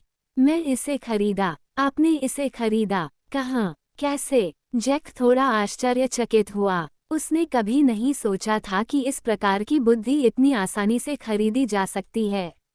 विकर्स, सैम के जवाब ने उसे और भी आश्चर्यचकित कर दिया। उसने कभी नहीं सोचा होगा कि विकर्स स्टोव इंटेल बेचेगा। क्या हम उससे और खरीद सकते हैं? जैक ने पूछा। प्रारंभिक आश्चर्य के बाद कुछ उत्साह है कि उन्हें आसानी से जानकारी प्राप्त करने का अवसर मिला है। हम ऐसा कर सकते हैं, लेकिन मैं ऐसा नहीं करना चाहता, सैम ने धीरे से उत्तर दिया। क्यों? उन्हें जानकारी प्राप्त करने में कोई समस्या नहीं होगी, लेकिन वह मुझे एक अजीब सा एहसास दे रहे हैं जिससे मुझे उनके साथ काम करने में घृणा हो रही है। मुझे नहीं पता कि यह क्या है, लेकिन यह एहसास वास्तव में अच्छा नहीं है। सैम ने स्क्रॉलों को देखते हुए कहा। जैक कुछ देर चुप रहा और फिर पूछा, तो फिर हमारी क्या योजना है? मुझे 1 सप्ताह में ये काम करना है। आप लोग प्रिंसिपल और सिटी लॉर्ड के संपर्क में रहें। मैं थोड़ी देर के लिए बाहर जाऊंगा, किसी को सराय में भेजूंगा और हवेली का पता प्रिंसिपल को दे दूंगा। वह एक होगा। अगर कोई जरूरी बात हो तो हमसे संपर्क करने का तरीका, सैम ने कहा और कमरे से बाहर चला गया जैसे ही जैक उसके पीछे आया। सैम बाहर जाकर शहर को देखना चाहता है। जैसे ही वह दरवाजे के बाहर कदम रखने ही वाला था कि पीछे से एक मीठी आवाज आई। सैम। केली वहीं खड़ा रहा और उसने नीचे देखते हुए धीमी आवाज में कहा। सैम ने मुड़कर काले रंग की पोशाक में खूबसूरत लड़की को देखा, जो ज़ैद सफ़ेद चिकनी त्वचा के साथ एक सुंदर कंट्रास्ट में थी।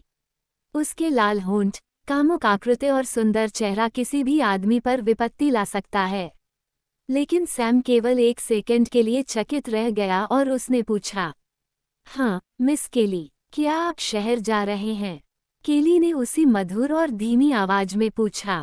सैम ने केवल सिर हिलाया। क्या आप आज आर्टिसन टावर जाना चाहते हैं?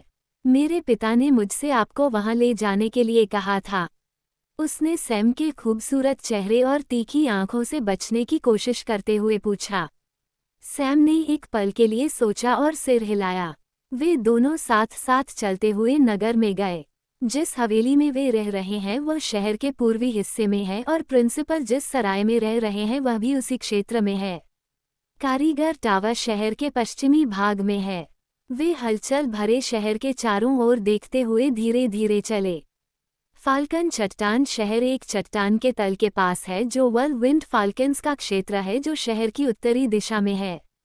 चट्टान और शहर को अलग करने वाला जंगल का एक टुकड़ा है। सैम और केली सड़कों पर चले और आर्टिसन टावर की ओर जाते हुए उन्होंने कुछ लोगों का ध्यान आकर्षित किया।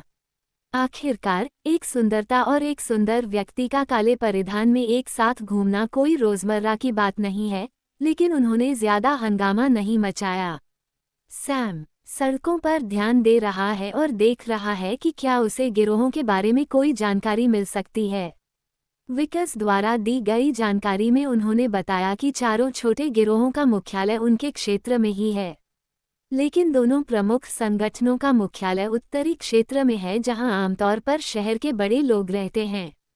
उत्तरी क्षेत्र वह स्थान है जहां काउंट हवेली, फाल्कन क्लिफ अकादमी, शहर के अधिकारियों के निवास, कुलीन परिवार रहते हैं। व्यवसाय बहुत उच्च स्तर के हैं और शहर में सर्वश्रेष्ठ हैं। उत्तरी गिरोह केवल क्षेत्र में छोटे पैमाने के व्यवसाय से सुरक्षा शुल्क लेता है, लेकिन वे अभी भी अन्य क्षेत्रों की तुलना में कहीं बेहतर हैं। फाल्कन क्लिफ सिटी में 4 निकास हैं: दक्षिणी द्वार, पूर्वी द्वार, पश्चिमी द्वार, उत्तर पश्चिमी द्वार। शेष दिशाएं या तो जंगलों से ढकी हुई हैं या मृत सिरों से ढकी हुई हैं। शहर के लेआउट को देखते हुए सैम धीरे धीरे चला। वे 1 घंटे तक चले, जब वे अंततः आर्टिसन टावर पर पहुंचे। आर्टिसन टावर स्टारवुड शहर के टावर से कहीं बड़ा है। जब उसने टावर और अंदर बाहर आते जाते लोगों को देखा, तो वह आश्चर्यचकित हुए बिना नहीं रह सका। वो केली के साथ अंदर चला गया और वे रिसेप्शन में गए। सैम, तुम यहीं रुको, मैं अपॉइंटमेंट के बारे में पूछूंगा। सैम ने सिर हिलाया और प्रतीक्षा क्षेत्र में बैठ गया, जबकि केली पूछताछ के लिए रिसेप्शनिस्ट के पास चली गई। कुछ क्षणों के बाद वो वहां आई जहां सैम बैठा था, और जैसे ही वो बोलने ही वाली थी, किसी ने उसे बुलाया। केली। सैम और केली ने उस दिशा की ओर देखा जहां से आवाज आ रही थी, और वहां एक व्यक्ति खड़ा था। वह आर्टिसन टावर की वर्दी पहने हुए एक युवक है और उसके सीने पर रैंक 2 हथियार कारीगर का बैज लगा हुआ है। ऐसा लग रहा था कि उसकी उम्र 20 के आसपास है और उसकी खेती नौसिखिया है। युवक उनकी ओर बढ़ा और सीधे सैम को नजरअंदाज कर केली के सामने खड़ा हो गया। हेलो, ब्लाइके, केली ने ठंडे स्वर में उसका स्वागत किया। सैम से बात करते समय उसका जो मधुर और सौम्य स्वर था, वह अब बिल्कुल भी नहीं है। ब्लाइके नाम का लड़का नाराज नहीं हुआ और बोला, मैंने आपके चाचा से सुना है कि आप नौसिखिए चरण में सफल हुए और रैंक 1 के कारीगर भी बन गए। बधाई हो। धन्यवाद, केली ने संक्षिप्त उत्तर दिया और बातचीत तोड़ दी। फिर वह सैम की ओर मुड़ी और बोली, सैम, रिसेप्शनिस्ट ने टावर प्रमुख को हमारी यात्रा के बारे में सूचित किया। हम अब वहां जा सकते हैं। उसका स्वर फिर कोमल हो गया। ब्लीके ने तुरंत अंतर पकड़ लिया और अप्रसन्न हो गए, लेकिन इसे अपने चेहरे पर नहीं दिखाया। केली, वो कौन है? उसने सैम की ओर इशारा करते हुए पूछा। सैम को कोई आपत्ति नहीं हुई और वह बस चलता फिरता सीढ़ियों की ओर बढ़ गया और केली की ओर देखते हुए वहीं खड़ा हो गया। केली, अगर अनुचर को हथियार की जरूरत है, तो मैं काम ले सकता हूँ। ऐसी छोटी छोटी बातों से मास्टर को परेशान क्यों किया जाए? ब्लीके बोला और फिर सैम की ओर मुड़कर बोला, अरे श्रीमान, मैं आपकी नौकरी ले सकता हूँ। भले ही आप केली के कारण मेरे मालिक से मिल सकते हैं, आप संभवतः उनकी सेवाएं नहीं ले सकते, इसलिए उनका समय बर्बाद न करें। उसने सैम की ओर बढ़ते हुए कहा। सैम ने कोई उत्तर नहीं दिया और उसे पूरी तरह से नजरअंदाज कर दिया और केली की ओर देखा। क्या हम चलें? मुझे अभी भी बहुत सारे काम निपटाने हैं। केली ने सिर हिलाया और आगे बढ़ने वाली सीढ़ियों से ऊपर चली गई। जब ब्लाइके ने उन दोनों को उसे अनदेखा करते हुए देखा तो उसे अपमानित महसूस हुआ, क्योंकि उसने देखा कि आसपास के लोग उसे अजीब तरीके से देख रहे थे। उसने तुरंत उन दोनों का पीछा किया। कुछ क्षणों के बाद वे टावर की सबसे ऊपरी मंजिल पर पहुंचे और एक कमरे में चले गए। वहां सैम ने एक अधेड़ उम्र के आदमी को देखा, जिसकी शक्लें केली के पिता की पुस्तक पढ़ने जैसी थीं। उसने अपना ध्यान उन 3 लोगों की ओर लगाया जो अभी अभी अंदर आए थे। ब्लाइके उस अधेड़ उम्र के व्यक्ति की ओर बढ़ा और उसका अभिवादन करते हुए झुक गया। प्रणाम स्वामी, उसने कहा और चेहरे पर गर्व के भाव लिए उस अधेड़ उम्र के आदमी के पीछे खड़ा हो गया। प्रणाम अंकल, केली ने भी उसे देखकर मुस्कुराकर उसका स्वागत किया और उसे अपने पास बैठने का इशारा किया। वो वहीं बैठी और परिचय कराया। अंकल, ये सैम है। अधेड़ उम्र के व्यक्ति ने सैम की ओर सिर हिलाया, जिसका सैम ने भी उसी तरह उत्तर दिया और केली के बगल में बैठ गया। ब्लीके दुखी हो गया और उसने अपनी भौहें सिकोड़ ली, क्योंकि उसने देखा कि सैम अपने मालिक के सामने नहीं झुक रहा है। आपसे मिलकर अच्छा लगा सैम। मैं हॉवर्ड हूँ, फाल्कन क्लिफ आर्टिसन टावर का टावर प्रमुख। उसने मुस्कुराते हुए कहा। सैम ने अपने सीने पर लगे कारीगर बैज को देखा। इसमें एक सुनहरे रंग का बैज है जिसमें हथौड़े और आग की लपटों के प्रतीक हैं और संख्या के नीचे 5 सुनहरे सितारे हैं। आपसे मिलकर भी अच्छा लगा, सैम ने ठंडे स्वर में उत्तर दिया। इस घोर अनादर से ब्लाइके चिढ़ गई। मास्टर, अगर आप बुरा न माने तो मैं इस आदमी की नौकरी ले लूंगा। आखिरकार एक अनुचर के हथियार को आपके जैसे सम्मानजनक रैंक 3 कारीगर की आवश्यकता नहीं है। ब्लीके ने अहंकारपूर्ण स्वर में कहा। क्या मैं जान सकता हूँ तुमने मुझे यहाँ क्यों बुलाया? सैम ने ब्लाइके को पूरी तरह से नजरअंदाज करते हुए पूछा, जिससे ब्लाइके क्रोधित हो गया। मैं बस ये जानने को उत्सुक हूँ कि आप जैसा प्रतिभाशाली व्यक्ति कैसा दिखता है। हॉवर्ड ने ब्लाइके को भड़कने का कोई मौका देने से पहले पूछा। फिर मुझे लगता है कि कार्य पूरा हो गया है, सैम ने कहा और खड़ा होकर संकेत दिया कि वह जाना चाहता है। उसे वास्तव में वह जगह या लोग पसंद नहीं आए। केली भी निराश हो गई जब उसने सैम को देखा जो नाखुश था। आखिरकार केवल अपना चेहरा दिखाने के लिए उसका समय निकालना कोई वैध कारण नहीं है। जल्दी मत करो सैम, मुझे तुमसे कुछ पूछना है, हॉवर्ड ने मुस्कुराते हुए कहा, लेकिन जवाब में उसे केवल ठंडी नज़र मिली। फिर उसने आगे बढ़ना जारी रखा। क्या आप आर्टिसन टावर में स्टाफ के रूप में शामिल होना चाहते हैं? उसने इधर उधर भटकाए बिना सीधे पूछा।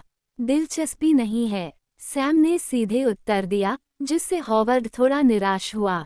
मास्टर, आप उससे इतनी विनम्रता से क्यों बात कर रहे हैं?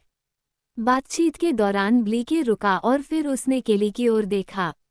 केली, क्या ये तुम्हारे दोस्त का शिष्टाचार है? वह मास्टर के प्रति अपमानजनक क्यों है? क्या वह ये भी जानता है कि मास्टर की स्थिति किस प्रकार की है? उससे अनुरोध किया जाना उसका सम्मान है। जब सैम ने ब्लाइके को देखा तो उसका धैर्य खत्म हो रहा था। हॉवर्ड ने भी अपने छात्र की ओर देखा और कहा, बस ब्लीके, 1 सेकंड के लिए रुकें, उसने कहा और फिर से सैम की ओर मुड़ा। उसने देखा कि ब्लाइके दुखी दृष्टि से ब्लीके को देख रहा है। मुझे कुछ करना है, कृपया मुझे अपने पास आने के लिए न कहें, सिर्फ अपने छात्र की बात जानने के लिए। ये कष्टप्रद है, सैम ने स्पष्ट रूप से कहा, जिससे हावर्ड अजीब हो गया और ब्लीके क्रोधित हो गया। ब्लाइके जोर से हमला करने ही वाला था, लेकिन उसके मास्टर ने उसे रोक दिया। सैम ने गुरु और शिष्य की ओर देखा और दरवाजे से बाहर चला गया। केली ने तुरंत अपने चाचा से विदा ली और उनके पीछे चल दी। उनके जाने के बाद हॉवर्ड ने अपने शिष्य की ओर देखा और पूछा, आप उसे क्यों निशाना बना रहे हैं? क्या आप जानते भी हैं कि वह लड़का कौन है? ब्लाइके ने उत्तर नहीं दिया और बस नीचे देखने लगा। हॉवर्ड ने जारी रखा, वह आदमी रैंक में मेरे बराबर है। क्या तुम्हें ये भी पता है? इस बार ब्लाइके आश्चर्यचकित हो गया। ये कैसे संभव है? वह मुझसे लगभग 10 साल छोटा है। ब्लीके ने हैरान स्वर में पूछा। वह वास्तव में आपसे 10 साल से अधिक छोटा है। वह एक छद्म रैंक 2 कारीगर है और एक रैंक 3 विद्वान कारीगर है।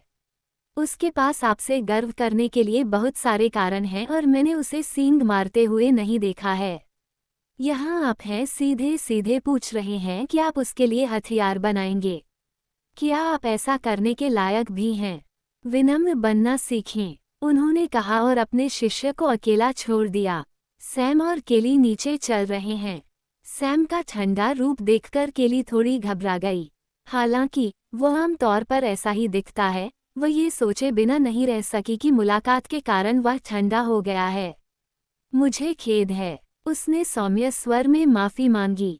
सैम ने अचानक उसकी ओर देखा और उसका चिड़चिड़ा रूप देखा और थोड़ा मुस्कुराया। इसका आपसे कोई लेना देना नहीं है, आपको माफी मांगने की जरूरत नहीं है। केली ने राहत की सांस ली और उसकी ओर देखा। सैम ने कुछ सोचा और पूछा, इस टावर में कितनी कारीगरी है? फाल्कन क्लिफ टावर में 4 कारीगर हैं, हथियार कारीगर, पेंटर कारीगर, विद्वान कारीगर और दर्जी कारीगर। उसने तुरंत उत्तर दिया। सैम ने सिर हिलाया और गहरी सोच में पड़ गया। जब उसने देखा कि सैम सोच रहा है तो उसने थोड़ी देर रुककर पूछा, सैम, मेरा एक अनुरोध है। सैम ने प्रश्नवाचक दृष्टि से उसकी ओर देखा। क्या आप मेरे लिए एक पोशाक बना सकते हैं? उसने बहुत धीमी आवाज में पूछा कि आखिर में सैम ने लगभग कुछ भी नहीं सुना। सैम ने हंसते हुए कहा, हाँ चलो चलें। उन्होंने रिसेप्शन की ओर बढ़ते हुए कहा। केली चौंक गई और एक क्षण के लिए वहीं जड़वत खड़ी रह गई। उसे सचमुच उम्मीद नहीं थी कि सैम आसानी से स्वीकार कर लेगा। वो इस बात पर विचार कर रही थी कि उसने सही सुना या नहीं, और जब तक वह स्तब्ध होकर बाहर आई, उसने सैम को पहले से ही रिसेप्शनिस्ट से बात करते देखा। कुछ देर बाद वह और केली दोनों टावर से बाहर आए। आपने रिसेप्शन पर क्या पूछा? केली ने जिज्ञासावश पूछा। कुछ नहीं, मैं दर्जी कारीगर की परीक्षा देना चाहता हूँ, इसलिए मैंने उससे विवरण के बारे में पूछा। हम दोपहर के भोजन के बाद यहाँ लौटेंगे।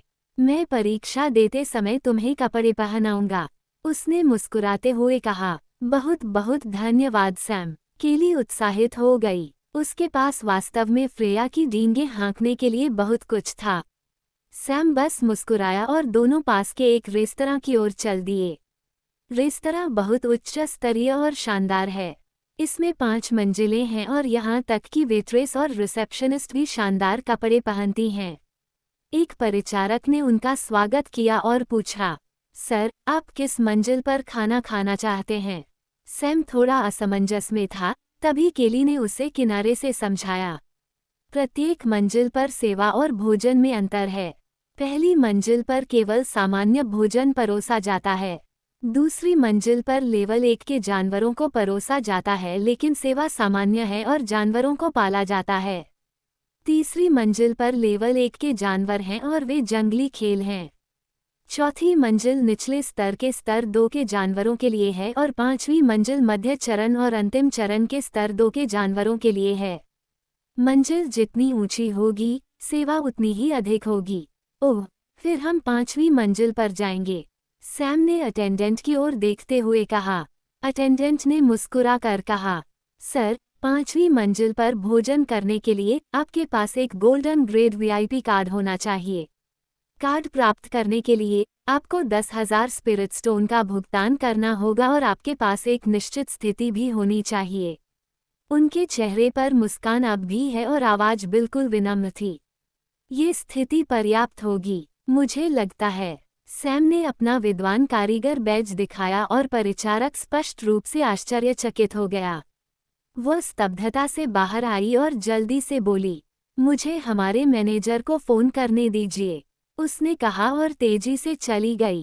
कुछ मिनटों के बाद वह एक अधेड़ उम्र के आदमी के साथ आई, जिसकी खेती नौसिखिया के चरम पर थी।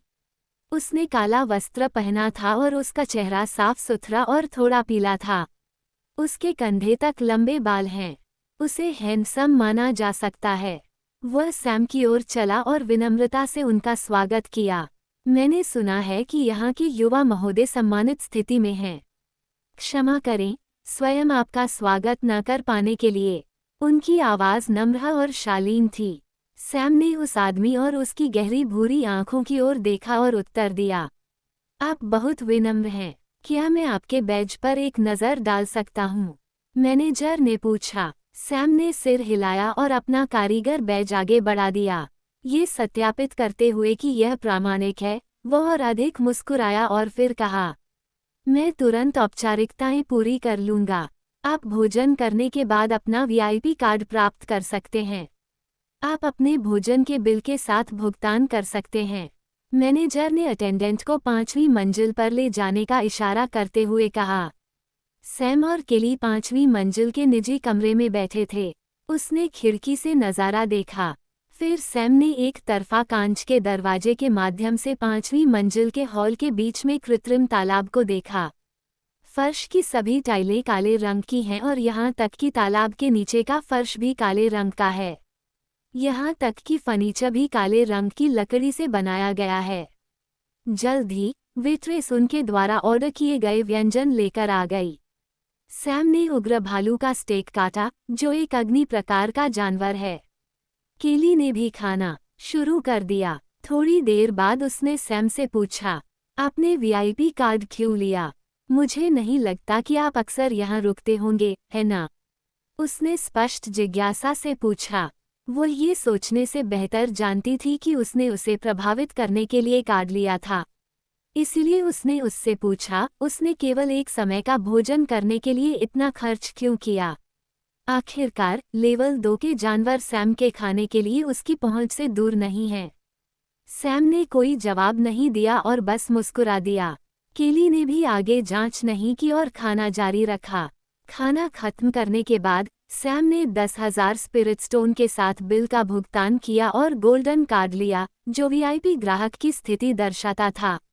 सैम और केली रेस्तरां से बाहर चले गए। सैम अपने और रेस्तरां के नाम को देखते हुए कार्ड के साथ छेड़छाड़ करता रहा। काला तालाब, यह उस रेस्तरां का नाम है जहां वह अभी गया था। वो वहां सिर्फ इसलिए गया था क्योंकि वो देखना चाहता था कि ये कैसी जगह है। नाम ने उसे जिज्ञासु बना दिया और उसके मन में थोड़ा संदेह पैदा हो गया। लेकिन जब उन्होंने पूरा रेस्टोरेंट देखा तो उन्हें कुछ भी गड़बड़ नहीं मिली। वो और केली आर्टिसन टॉवर पर वापस गए और उन्होंने दर्जी कारीगर की परीक्षा दी। जब सैम परीक्षण कक्ष में गया तो उसने अपना समय लिया। कमरा पिछली बार की तरह ही है, इसमें कांच की दीवारें और दरवाजे हैं, सिवाय इसके कि उपकरण दर्जी के हैं। वस्त्रों से संबंधित सभी प्रकार के उपकरण हैं, जैसे करघे, पुतले, आंकन तालिका, सभी प्रकार की विशेष कैंची, सभी आकार की सिलाई सुई आदि। सैम ने एक काला कपड़ा निकाला। ये वह कपड़ा है जिसे उन्होंने फायर टाइप के हेवन स्पिरिट सिल्क मोथ के रेशम से बनाया था। आमतौर पर रेशम लाल रंग का होता है, लेकिन उन्होंने एक विशेष तकनीक का इस्तेमाल कर रंग को काला कर दिया। इस प्रकार के रेशम को रैंक 3 की सिलाई सामग्री माना जा सकता है। नियमित सिलाई कारीगर इस रेशम का उपयोग नहीं करते हैं, क्योंकि इस क्षेत्र में उनमें से अधिकांश इस रेशम कीट को जानते भी नहीं होंगे।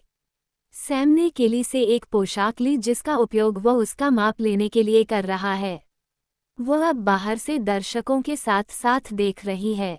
दर्शक पहले की तरह ही हैं, काफी संख्या में लोग उत्सुकता से उनका इंतजार कर रहे हैं। क्योंकि पूरे शहर में सिर्फ 2 ही दर्जी कारीगर हैं। वे यहाँ इसलिए थे क्योंकि वे देखना चाहते थे कि क्या कोई तीसरा होगा। सैम ने माप लेने के लिए उपयोग किए जाने वाले कुछ मापने वाले रिबन लिए और केली की पोशाक को मापना शुरू कर दिया।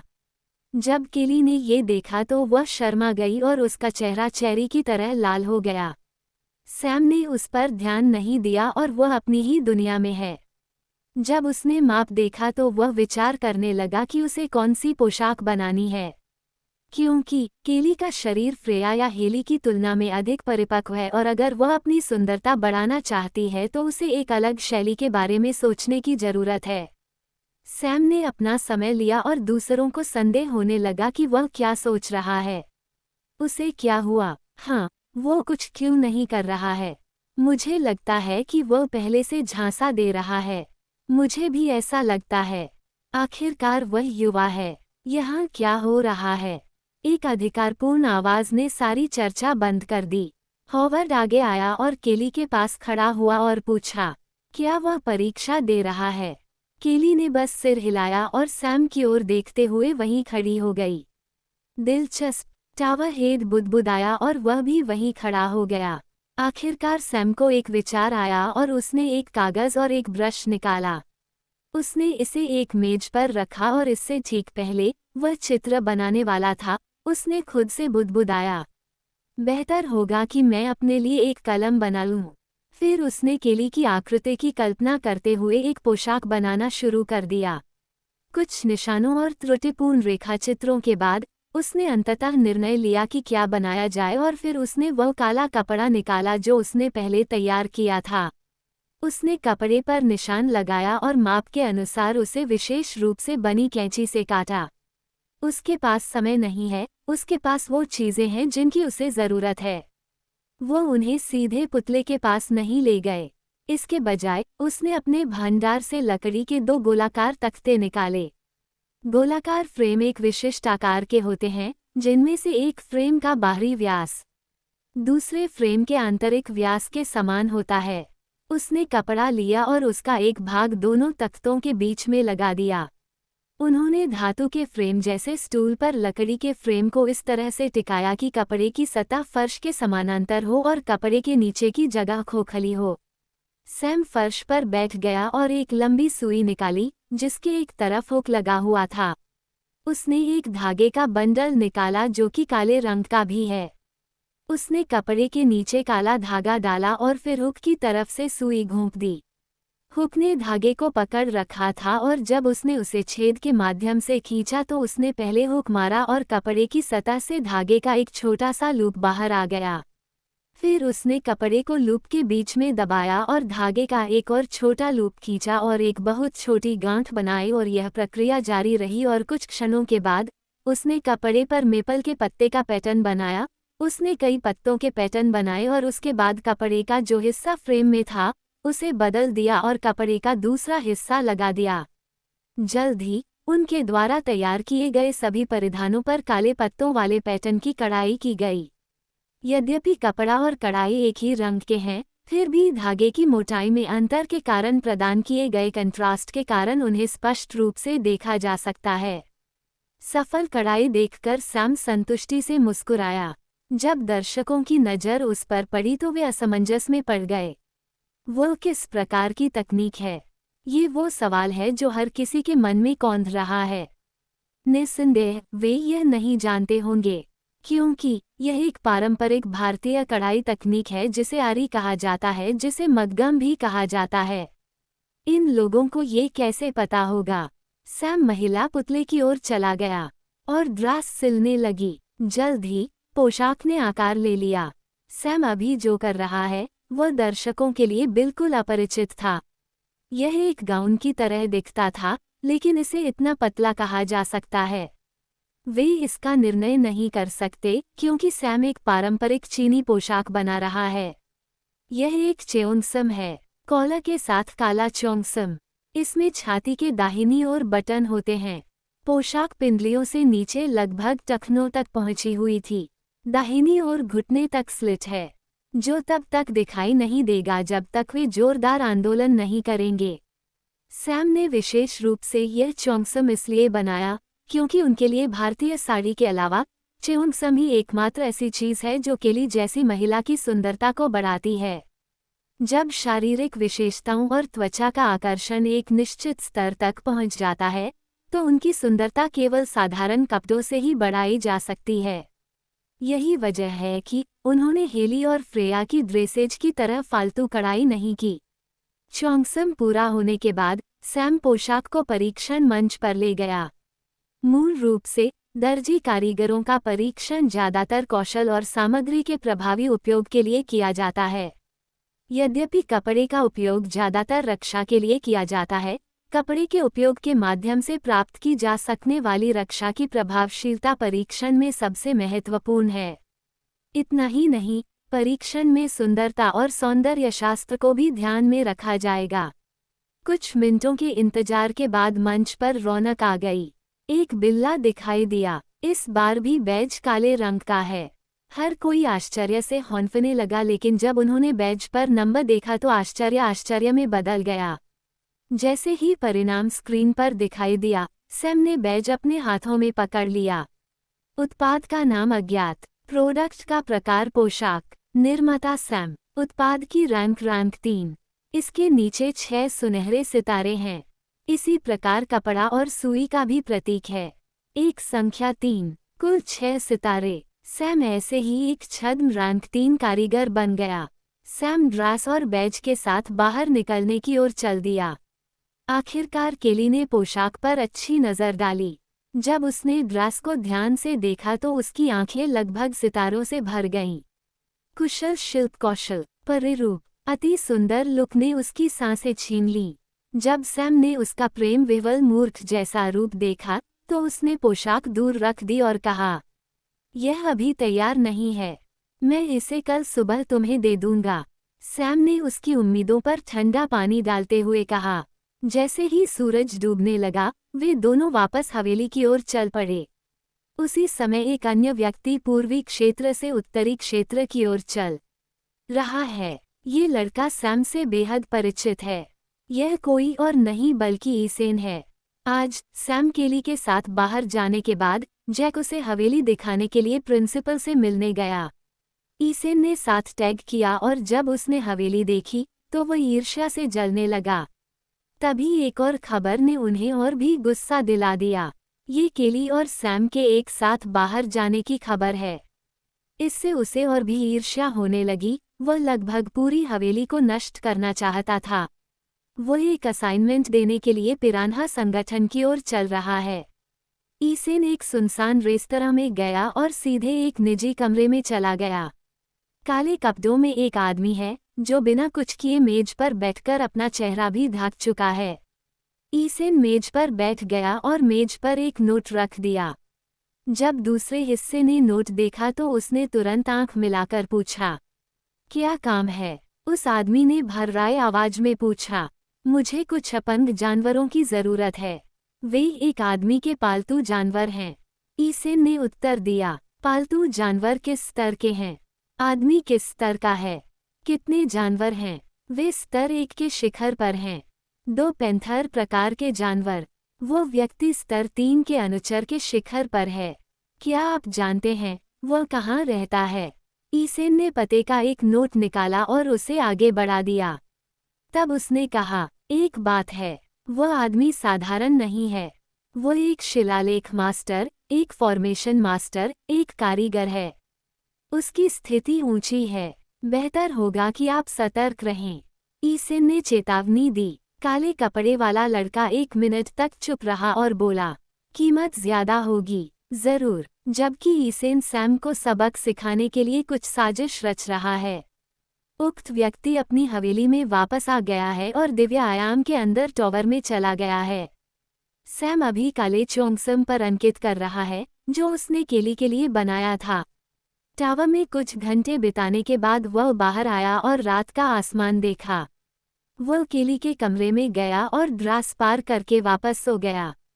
केली तुरंत नीचे फ्रेया के कमरे की ओर भागी। उस रात दोनों महिलाएं इस बात पर झगड़ती रहीं कि किसकी पोशाक बेहतर है। अगले दिन सुबह सूरज उगने के बाद भी सैम गहरी नींद में सो रहा है। अचानक एक तेज खटखट की आवाज ने उसे जगा दिया। उसने अप्रसन्न भाव से दरवाजा खोला और देखा, फ्रेया क्रोधित भाव से वहां खड़ी थी। उसे इस बात पर भ्रम हुआ कि उसने इस बेशर्म लड़की को कैसे पेशाब कर दिया। सैम, तुम पक्षपाती हो। फ्रेया अपने विचारों को रोकते हुए चिल्लाया। आपका क्या मतलब है? मैं पक्षपाती हूँ? उसने और भी असमंजस के साथ पूछा। आपने स्पष्ट रूप से केली के लिए एक बेहतर पोशाक बनाई है। मुझे भी एक चाहिए। उसने अपने हाथों को छाती पर पार करते हुए कहा। सैम तुरंत समझ गया कि क्या हो रहा है और उसने बिना कोई जवाब दिए तुरंत दरवाज़ा बंद कर दिया। जब फ्रेया फिर से दस्तक देने वाली थी तो दरवाजे की दूसरी तरफ से सैम की आवाज़ सुनाई दी। अगर तुमने एक बार और दस्तक दी तो मैं तुम्हें दी गई पिछली ड्रेस वापस ले लूँगा। यह मत सोचो कि मैं धोखा दे रहा हूँ। अगर तुम में हिम्मत है तो मुझे आजमाओ। जैसा कि अपेक्षित था, उसने तुरंत अपनी हरकतें बंद कर दी। उसने गुस्से में दांत भींचे और पैर पटके, फिर पलटकर चली गई।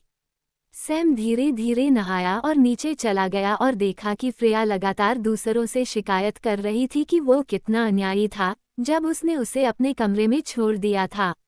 जब उसने उसे नीचे आते देखा तो उसका गुस्सा बंद हो गया। जब वो वहां बैठा तो उसने तुरंत बात करने से इनकार करते हुए अपनी नज़रें फेर लीं। तुम्हें पता है कि तुम्हारे लिए पोशाकें बनाने का मेरा कोई दायित्व नहीं है, ठीक है? मैंने अपने वादे के आधार पर तुम्हें पहले ही एक बना दिया है।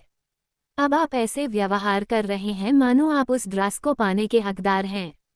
क्या तुम्हें सच में लगता है कि तुम वो पोशाक खरीद सकते हो जो मैंने तुम्हें दी है? मैं इसे हजारों स्पिरिट स्टोन तक नीलाम कर सकता हूँ। अपनी किस्मत पर जोर मत डालो फ्रेया। यह आपका घर नहीं है, नहीं मैं आपके परिवार का सदस्य हूँ जो आपको राजकुमारी की तरह मानता है और आपकी जरूरत की हर चीज देता है। सैम ने सभी की बकबक को शांत करते हुए बगल से ठंडी आवाज में कहा। वो खड़ा हुआ और फिलिप की ओर मुड़ा और कहा, मुझे कुछ करना है। मैं बाहर जा रहा हूँ और शायद आज वापस नहीं आऊँगा। पेंथर्स का ख्याल रखना। उसने कहा और हवेली से निकल गया। सैम ने दूसरों के संदेह को जगाने के लिए पेंथर्स और बैल को याद में छोड़ दिया। उसने कहा कि जिस रात वह मकान का बैनामा कराने गया था, उसी रात वह उन्हें लेकर आया था। फिर उसने उन्हें खेलने के लिए आंगन में छोड़ दिया।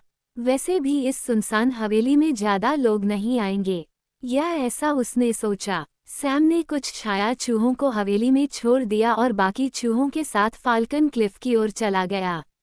वह यथाशीघ्र यानवू को खोजना चाहता है। यानवू के पास कोई इंसान है, ये जानकर उसका मन शांत नहीं होता, क्योंकि वह ऐसे इंसान पर भरोसा नहीं कर सकता जो उसके लालच को नियंत्रित करने में सक्षम होगा। सैम ने धीरे धीरे उत्तरी क्षेत्र की ओर अपना रास्ता बनाया और जंगल में प्रवेश किया जो फाल्कन क्लिफ और शहर को अलग करता है। जंगल में कोई उच्च स्तरीय जानवर नहीं था क्योंकि यह मनुष्यों और वलविंड फाल्कन के बीच का क्षेत्र था। क्षेत्र के लिए प्रतिस्पर्धा करने वाले किसी भी उच्च स्तरीय जानवर को दोनों पक्षों का खामियाजा भुगतना पड़ता है। जब सैम ने जंगल पार किया, तब तक दोपहर हो चुकी थी। जैसे ही वह चट्टान के नीचे पहुंचा, उसे अपने दिमाग में एक आवाज सुनाई दी। सैम, यह आवाज यानवू की थी। सैम समझ सकता था कि यानवू बहुत दूर नहीं है क्योंकि उनका अनुबंध कनेक्शन केवल एक निश्चित सीमा के भीतर ही प्रभावी है। फिलहाल उनकी वर्तमान खेती के स्तर के आधार पर सीमा 500 मीटर के भीतर है। सैम ने ये देखने के लिए चारों ओर देखा कि क्या यानवू जंगल के भीतर है, लेकिन पता नहीं चल सका। उसने अपनी आंखें बंद कर ली और यानवू के साथ अपने संबंध पर ध्यान केंद्रित करना शुरू कर दिया। कनेक्शन बहुत कमजोर है, जिसका अर्थ है यानवू सीमा के बिल्कुल अंत में है। कुछ सेकंड के बाद सैम ने अपनी आंखें खोली और चट्टान को देखा। उसने महसूस किया कि यानवू चट्टान के भीतर है, लेकिन वह नहीं जानता कि वास्तव में कहाँ है। वह चट्टान पर चढ़ने लगा। उसकी गति इतनी धीमी थी क्योंकि उसका ध्यान स्थान को भांपने पर था। एक निश्चित ऊंचाई पर चढ़ने के बाद वह दाहिनी ओर चला गया और चट्टान के ऊंचे उभारों के बीच उसे एक छोटा सा खुला स्थान दिखाई दिया, जिसमें एक व्यक्ति भी आसानी से समा सकता था। सैम तुरंत उसमें प्रवेश कर गया और खुद को एक पथरीले रास्ते के सामने पाया। उसने धीरे धीरे चलना शुरू किया और फिर एक जंक्शन मिला जहां कई रास्ते अलग अलग स्थानों की ओर जा रहे थे। उसने एक रास्ता लिया और आगे चला गया जब तक कि उसे एक गुफा में एक परिचित छाया दिखाई नहीं दी। यानवू अपने मूल सुनहरे कौवे के रूप में है और वह एक विशाल पक्षी का सामना करते हुए हवा में तैर रहा है। सैम थोड़ा हतप्रभ हो गया और उसने पक्षी को देखा। उसके मन में एक उत्तर आया, लेकिन उसने इस पर विश्वास करने की हिम्मत नहीं की। सैम, यानवू ने देखते ही उसका स्वागत किया। यानवू, सुनहरे कौवे को गले लगाते हुए सैम भी मुस्कुराया। फिर सैम ने अपने सामने प्राणी को देखा और थोड़ा भ्रमित हो गया। यानवू ने पक्ष से समझाया, यह आकाश है, स्काई सॉवरेन रॉक ब्लडलाइन वाला एक रॉक। ये सुनकर सैम ने तुरंत सोचा, मैं सही हूँ, ये वास्तव में एक चट्टान है। उसके मन में यही एकमात्र विचार है।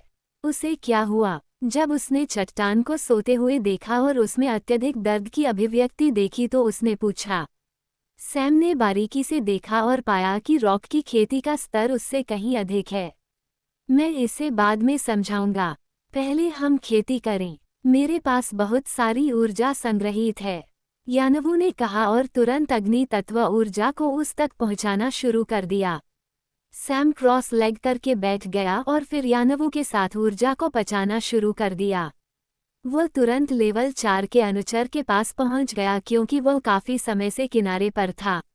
इस बीच यानवू भी लेवल 2 के मध्य चरण में पहुंच गया, लेकिन उन्होंने अपनी आंखें नहीं खोली क्योंकि वहां बहुत सारी अपरिष्कृत ऊर्जा बची हुई है। वे दोनों शांत बैठे रहे और ऊर्जा को परिष्कृत करने लगे। सैम का आध्यात्मिक मूल पूरी तरह से भर गया था और उसे फिर से विस्तार करने के लिए मजबूर किया गया, जिससे एक और सफलता मिली। स्तर 5 अनुचर ऊर्जा अभी भी प्रचंड रूप से दौड़ रही थी और अंततः ये तभी रुकी जब वह लेवल 6 अनुचर को तोड़ने के कगार पर था। जब उनकी आंख खुली तब तक शाम हो चुकी थी और सूर्य अस्त हो चुका था। जब सैम ने गुफा के चारों ओर देखा तो उसे 2 अपरिचित उपस्थिति मिली और वह तुरंत सतर्क हो गया क्योंकि उसने अपनी आभा छोड़ी और हमला करने वाला था।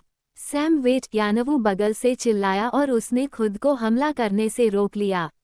जब सैम ने स्पष्ट रूप से देखा कि अन्य दो कौन थे, तो उसने एक युवक को देखा जो लगभग किशोरावस्था में लग रहा था और एक अन्य पक्षी जो बवंडरबाज लग रहा था जो उसकी तरफ स्तर एक पर था। बाज का आकार लगभग युवक के बराबर ही है। जब यानवू ने परिचय दिया तो सैम सामान्य रूप से खड़ा था क्योंकि उसने उन्हें आकार दिया था। वह युवक वॉट है और वह बाज उसका दोस्त है, जिसे वह फाल्क नाम से बुलाता है। उन्होंने ही आपके लिए पत्र लिखने में मेरी मदद की थी। सैम ने वॉट नाम के लड़के को ऊपर से नीचे तक देखा। उसकी गोरी त्वचा और दुबला शरीर है। वह थोड़ा डरपोक लग रहा था क्योंकि उसमें सीधे सैम के सामने देखने की भी हिम्मत नहीं थी। फाल्क वास्तव में एक बवंडर फाल्कन है और ऐसा लगता है कि इसका लड़के के साथ एक निश्चित संबंध है। लड़का दीक्षा स्तर 3 पर है। ऐसा लग रहा था जैसे वह हाल ही में जागा हो। मैं सैम हूँ। सैम ने हाथ मिलाने के लिए अपना हाथ बढ़ाते हुए अपना परिचय दिया। वॉट ने धीरे से अपना हाथ आगे बढ़ाया और डरते हुए अपना हाथ हिलाया। सैम फर्श पर बैठ गया और यानवू से पूछा, तो यहाँ कहानी क्या है? कुछ दिन पहले जब मैं किसी चीज़ की जांच के लिए स्टारवुड शहर से निकला था, तो मैंने इसी जगह का जिक्र किया था। मुझे इस गुफा से एक परिचित ऊर्जा आवेग मिला और जब मैं यहाँ आया तो मैंने देखा कि वह आवेग आकाश से आया था। तब तक ये दोनों लोग पहले से ही यहाँ आ चुके थे। यानवू ने वॉट और फाल्क की ओर इशारा किया और जारी रखा। स्काई ने यहाँ खुद को सील कर लिया और इन दो लोगों ने गलती से सील तोड़ दी जिससे ऊर्जा आवेग निकल गया। यह आवेग मेरे लिए बहुत परिचित है क्योंकि जब मैं उच्च लोकों में था तो मैंने उसी प्रकार की ऊर्जा को महसूस किया था।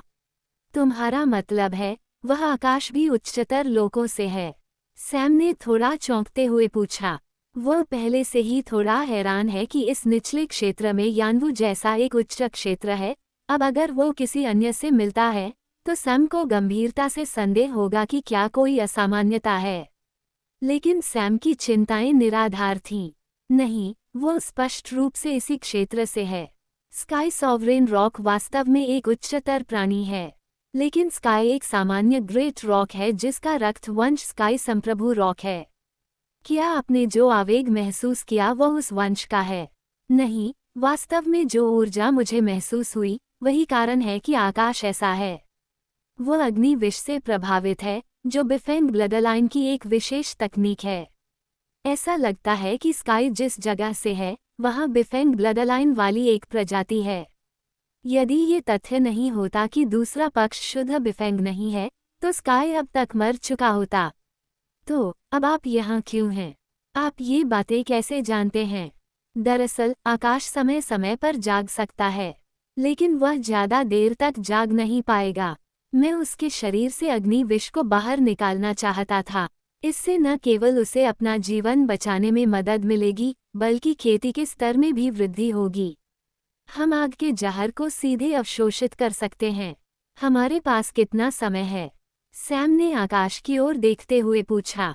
उनके पास ज़्यादा समय नहीं बचा है। मेरी क्षमता कम होने के कारण मैं बहुत अधिक ऊर्जा बाहर निकालने में असमर्थ था। यदि हम साथ मिलकर काम करें तो हम ऐसा करने में सक्षम हो सकते हैं, लेकिन अगर हम देर करेंगे तो हो सकता है कि वो पिछले 3 दिनों में नहीं बना पाए। सैम खड़ा हुआ और धीरे धीरे आकाश को छूकर अपना अवलोकन करना शुरू कर दिया। वह विशाल प्राणी की प्रत्येक कोशिका को देख पा रहा था, लेकिन प्रत्येक कोशिका कमजोर होने के कारण तीव्र अग्नि तत्व ऊर्जा से प्रभावित हो रही है। आधे अंग पहले ही आधे जल चुके हैं और दहने को तैयार हैं। जानवर का मूल भी प्रभावित हो रहा है क्योंकि इससे उसकी खेती का स्तर कम हो रहा है। यदि आकाश का उच्च साधना स्तर न होता तो वह मर गया होता। चिंतन में बैठने से पहले सैम ने कुछ देर तक आकाश की स्थिति का अवलोकन किया। उन्होंने देखा कि स्काई सॉवरेन रॉक की रक्त रेखा मात्रा में छोटी होने के बावजूद गुणवत्ता में उच्च है। वह वास्तव में उस जानवर को अपने सामने मरने नहीं देना चाहता था। अग्नि विष से लड़ने के लिए रक्त रेखा सबसे महत्वपूर्ण चीज है। कुछ देर सोचने के बाद सैम ने लड़के और पक्षी की जोड़ी की ओर देखा। इन लोगों के बारे में क्या? खैर, वॉट झुग्गियों का एक बच्चा है। जब वह शिशु था तब उसके माता पिता की मृत्यु हो गई थी और वो एक पड़ोसी के यहाँ बड़ा हुआ था जिसने उसे अपने पास रखा था। कुछ साल पहले उसकी मुलाकात फाल्क से हुई जो बुरी तरह घायल है। उसने उसे बचा लिया और दोनों में दोस्ती हो गई। मुझे नहीं पता कि वह ऐसा कैसे करता है, लेकिन वह और फाल्क काफी अच्छे से संवाद करते हैं। फाल्क जो भी कह रहा है वह समझ सकता है। उन्होंने फाल्क की मदद से ही पत्र लिखा था। सैम उसके करीब गया और बोला, धन्यवाद। वॉट ने बस सिर हिलाया और वह अभी भी फर्श की ओर देख रहा है। वह काफी डरपोक और शर्मीला लग रहा था और सैम की आभास स्थिति में बिल्कुल भी मदद नहीं कर रही थी। आपकी आयु कितनी है? सैम ने मुस्कुराते हुए पूछा। 15। उत्तर सुनते ही सैम तुरंत आश्चर्यचकित हो गया। जागृति के 1 वर्ष बाद भी यह व्यक्ति दीक्षा के बाद के चरण तक नहीं पहुंच पाया। उन्होंने वॉट का हाथ अपने हाथ में लिया और उनमें आध्यात्मिक ऊर्जा का संचार किया। उसे अपने शरीर की स्थिति का स्पष्ट आभास हुआ। वह कमजोर और कुपोषित लग रहा था। यदि उसकी जागृति और विकास का यह 1 वर्ष न होता तो शायद वह और भी अधिक दुबला और कमजोर होता। उनके आध्यात्मिक मूल में कोई समस्या नहीं है जैसा उन्होंने पहले सोचा था। इस पर कुछ सोचने के बाद कि वह खेती क्यों नहीं कर पा रहा है, सैम ने पूछा, क्या आप खेती की कोई तकनीक नहीं जानते? यहाँ तक कि उन्हें अपने प्रश्न के प्रति थोड़ा उपहास भी महसूस हुआ। आखिरकार, लावा रॉक विलेज जैसे ग्रामीण इलाके में भी आम जनता के लिए 1 या 2 खेती तकनीकें हैं। फाल्कन क्लिफ शहर जैसे काउंट शहर की तो बात ही छोड़ दें। लेकिन जवाब ने उन्हें हैरान कर दिया। नहीं, स्लम्पी लोगों को अनुमति नहीं है। जब सैम ने इसे सुना तो उसे इस दुनिया के प्रति एक नई समझ पैदा हुई, यानी जितना उसने सोचा था उससे कई मायनों में यह आधुनिक पृथ्वी के समान है। दोनों दुनियाओं में मलिन बस्तियों को हमेशा छोड़ दिया जाता है जब तक कि उनका कोई भौतिक मूल्य न हो। आप पवन तत्व के जादूगर हैं। क्या आप ये जानते हैं? सैम ने दूसरे पक्ष का आकार बढ़ाते हुए पूछा। उसे सचमुच इस लड़के पर दया आ गई जो लगभग उसकी ही उम्र का है। लेकिन ये केवल दया थी, कुछ खास नहीं। लड़के ने सिर हिलाया। तभी पीछे से एक दर्दनाक गुर्राहट सुनाई दी और सैम ने पीछे मुड़कर देखा तो स्काई जाग रहा था और अपनी आंखें खोल रहा था। उसकी अभिव्यक्ति दर्द से भरी थी। जब उसने आखिरकार अपनी आंखें खोली तो यानवू ने परिचय दिया। आकाश, ये सैम है, जिसने मेरे साथ अनुबंध किया था। आकाश ने अपने विशाल पक्षी का सिर हिलाया। उसके भूरे काले पंख अपनी सारी शक्ति खोकर लगभग मृत पंखों के समान हो गए हैं। फाल्क और वॉट ने भयभीत भाव से स्काई की ओर देखा। सैम रॉक की ओर चला और बोला, आपके शरीर की स्थिति बिल्कुल भी अच्छी नहीं है। आपकी साधना का स्तर कम होता जाएगा और अंततः आप मर जाएंगे। हालांकि मैं आपकी ऊर्जा को बाहर की ओर मोड़ सकता हूँ, लेकिन कोशिश करने पर भी मैं इसे पूरी तरह से अवशोषित नहीं कर सकता। क्योंकि मैं और यानवू जुड़े हुए हैं, बोझ कम होगा, लेकिन हमें ऊर्जा को पचाने में कुछ समय लगेगा और इससे अग्निविष के निरंतर उतार चढ़ाव के कारण आपके मरने का खतरा बढ़ जाएगा। आकाश ने निराश भाव से नीचे देखा। सैम उसके लिए आखिरी उम्मीद है, क्योंकि अन्य लोग आग के जहर को भी नहीं ले सकते हैं, भले ही वे इसे पहचानते हों या उनकी खेती बहुत अधिक हो।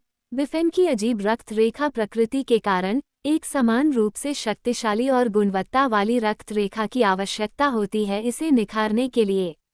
जब वह इस स्थान पर भाग गया तो उसने पहले ही अपनी आशा खो दी थी, लेकिन जब उसने यानवू को देखा और सैम के बारे में सुना तो उसकी उम्मीदें फिर से जाग उठीं। अब उम्मीदें व्यर्थ होती दिख रही थीं। जैसे ही निराशा अवसाद और निराशा में बदलने वाली थी, उसने सैम को फिर से बोलते हुए सुना, मेरे पास एक और विचार है जो काम कर सकता है, लेकिन मैं आपकी सहमति चाहता हूँ। यह आपके लिए थोड़ा कष्टदायक हो सकता है। आकाश ने फिर से सैम की ओर देखा। इस बार वह पूरी एकाग्रता के साथ सुन रहा था और उम्मीद कर रहा था कि वह अच्छी खबर सुनेगा।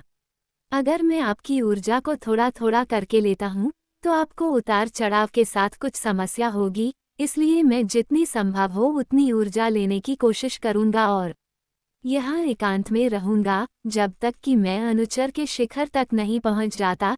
यही मेरी सीमा है, क्योंकि मैं सीधे सफलता प्राप्त नहीं कर सकता। उसके बाद आपकी साधना का स्तर बहुत गिर जाएगा और अग्निविष जो पहले ही समय से समाप्त हो चुका है, उसका प्रभाव भी कम हो जाएगा। तब मैं प्रकृति को बदलने के लिए रूपांतरण बिंदु के रूप में अपने आध्यात्मिक मूल का उपयोग करूंगा। आपको ठीक करने के लिए अग्नि आध्यात्मिक ऊर्जा को प्रकाश आध्यात्मिक ऊर्जा में परिवर्तित करें। इस प्रक्रिया में जहां आपके अंगों का उपचार और अग्नि ऊर्जा द्वारा हमला एक ही समय में होता है, वह बेहद दर्दनाक है। यही कारण है कि मैं आपकी सहमति मांग रहा हूँ। मेरा विश्वास करो, दर्द होगा एक त्वरित मौत से भी बदतर। मुझे आशा है कि आप इस पर विचार करेंगे। सैम खड़ा हुआ और यानवू से कहा, तुम यहीं रहो और उसकी देखभाल करो। अब और ऊर्जा बर्बाद मत करो। उतार चढ़ाव उसके लिए इसे बदतर बना रहे हैं। मैं कुछ चीजें निपटाने के बाद कल वापस आऊंगा। यानवू ने सिर हिलाया। सैम फिर वॉट की ओर मुड़ा और पूछा, तुम यहाँ कैसे आए? बाद वाले ने डरते हुए एक दिशा दिखाई। सैम ने उसे रास्ता दिखाने का इशारा किया और वे दोनों फाल्क के साथ हवा में उनका पीछा करते हुए चलने लगे। क्या आपका कोई रिश्तेदार है? सैम ने चलते हुए पूछा। वॉट ने बस अपना सिर हिला दिया। वह पड़ोसी जो तुम्हें अंदर ले गया। नोवेल बिन्स इस अध्याय को प्रस्तुत करने वाला पहला मंच था। उनकी हाल ही में मृत्यु हो गई। ओह! सैम ने और कोई बात नहीं की और आखिरकार वे जंगल से निकलकर शहर की झुग्गियों में घुस गए। मजेदार बात यह है कि ये झुग्गियां शहर के उत्तर पूर्वी कोने पर हैं। दो सबसे समृद्ध क्षेत्रों को जोड़ना। सैम इस विचार पर हंसा। फाल्क के गिरते ही अचानक जोर से चीखने की आवाज आई। उन दोनों ने देखा तो उसके पेट में एक तीर लगा हुआ था। सैम इसे समझ नहीं पाया क्योंकि उसके मन में उसके प्रति कोई गलत इरादा नहीं था। वॉट तुरंत उसकी ओर दौड़ा और पक्षी के सामने घुटनों के बल बैठ गया। वह पूरी तरह से कांप उठा और उसे समझ नहीं आया कि वह अपने दोस्त की मदद के लिए क्या करे। सैम ने कुछ कदमों की आहट सुनी, तभी उसके जैसे ही उम्र के बच्चों का एक समूह उनकी ओर दौड़ता हुआ देखा जा सकता है। मुख्य बालक के हाथ में धनुष है। वह फाल्क की ओर चला और वॉट को लात मारकर दूर कर दिया और कहा, यह मेरा शिकार है, अपने गंदे हाथ हटाओ। लड़का दीक्षा के अंतिम चरण में है। शक्ल सूरत से भले ही वह झुग्गी झोपड़ी का लग रहा था, लेकिन शरीर से वह कम से कम फिट था। वॉट झट से खड़ा हो गया और समूह का रास्ता रोक दिया। समूह में 4 लोग हैं और 3 धनुष वाले व्यक्ति के अनुयायी हैं। नहीं, कृपया, वह मेरा दोस्त है। कृपया उसे अकेला छोड़ दें। वॉट ने पहली बार जोर से पूरा वाक्य बोला। फिर उसने सैम की ओर देखा, मानो वह उससे मदद की गुहार लगा रहा हो। सैम वहीं खड़ा रहा और उसने कुछ भी नहीं कहा और न ही कोई हलचल दिखाई। धनुष वाले लड़के ने सैम को देखा और ये देखकर कि दूसरा पक्ष साफ सुथरे कपड़े पहने हुए है और उनसे अधिक मजबूत हो सकता है, उसने तुरंत कहा, तुम कुछ भी अजीब मत करो। मेरा भाई ईस्टर्न गैंग का सदस्य है। अगर तुमने मेरे साथ कुछ किया तो वह तुम्हें मार डालेगा। उसने सैम को ध्यान से देखा। ये देखकर कि सैम की कोई प्रतिक्रिया नहीं हुई, वह वॉट की ओर मुड़ा, जो उनका रास्ता रोक रहा है। चारों ने उसे लात घूंसों से मारना शुरू कर दिया, लेकिन वॉट ने उन्हें फाल्क के पास जाने दिए बिना स्थिर रहने की पूरी कोशिश की। लेकिन कुछ अच्छी पिटाई के बाद उसके पैर जवाब दे गए और वह जमीन पर गिर पड़ा। कमीने उसे रास्ते से हटाने ही वाले थे कि अचानक उसने बची हुई ताकत से उनमें से एक को पकड़ लिया और दूसरे पक्ष की गर्दन पर काट लिया। दांत गहरे गड़े और जब उसने बाहर निकाला तो दूसरे पक्ष के शरीर से मांस का एक टुकड़ा बाहर निकला। दोनों गिर पड़े। एक की अभिव्यक्ति थकी हुई और क्रूर थी और उसके पूरे चेहरे पर खून बिखरा हुआ था और दूसरे का चेहरा दर्द और बेजान अभिव्यक्ति से भरा हुआ था। उसने दूसरे पक्ष को मार डाला। शेष समूह इस दृश्य से भयभीत हो गया और वे एक कदम पीछे हट गए। एक क्षण के बाद वे स्तब्ध होकर बाहर आए और वॉट की ओर देखा, जो पूरी तरह से थका हुआ था। समूह के नेता ने तुरंत वॉट पर एक तीर का निशाना बनाया और इससे पहले कि वो उसे छोड़ता, एक आग का गोला उसके पैरों पर फट गया जब उसने जिस दिशा में देखा। उसने देखा कि सैम मुस्कुराते हुए उसके हाथ पर निशाना लगा रहा था। बेहतर होगा कि तुम लोग चले जाओ, इससे पहले कि मैं सीधा तुम्हारे सिर पर निशाना लगाऊं, सैम ने ठंडे स्वर में कहा। वे तीनों तुरंत डर गए और घटनास्थल से चले गए, यहाँ तक कि अपने मृत दोस्त को भी वहीं छोड़ दिया। सैम फाल्क की ओर चला और तीर हटाकर घाव ठीक कर दिया। फिर वह वॉट की ओर चला, जो लगभग बेहोश है, और उसे जबरदस्ती बैठाया। फिर वह बाद वाले को ठीक करने लगा और पूछा, आपको अनुचित लगता है ना? बाद वाले ने सिर हिलाया।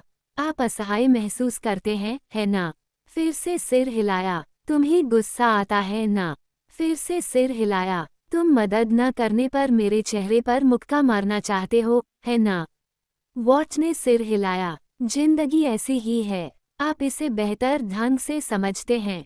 यदि आप अनुचित, असहाय या क्रोधित महसूस करते हैं तो कोई भी इसकी परवाह नहीं करेगा, क्योंकि यह उनका काम नहीं है कि आप कैसा महसूस करते हैं। यदि यह सच नहीं था, तो आपने कोशिश की आखिरी सेकंड में वापस लड़ने के लिए। मैं आपके खेदजनक गधे को ठीक करने की भी परवाह नहीं करूंगा। दुनिया में हर कोई ऐसा ही है। यदि आपको सहायता की आवश्यकता है, तो आपको पूछना होगा और उसके लिए कीमत चुकानी होगी। तुम्हारी दयनीय और याचनापूर्ण दृष्टि देखकर कोई भी आकर तुम्हारी सहायता नहीं करेगा। आप अकेले हैं जो बिना कोई कीमत चुकाए आपकी मदद कर सकते हैं। तो दया की तलाश करना बंद करो और कुछ गेंदें उगाओ और सीखो कि अपनी गांठ को खुद कैसे बचाया जाए, समझे?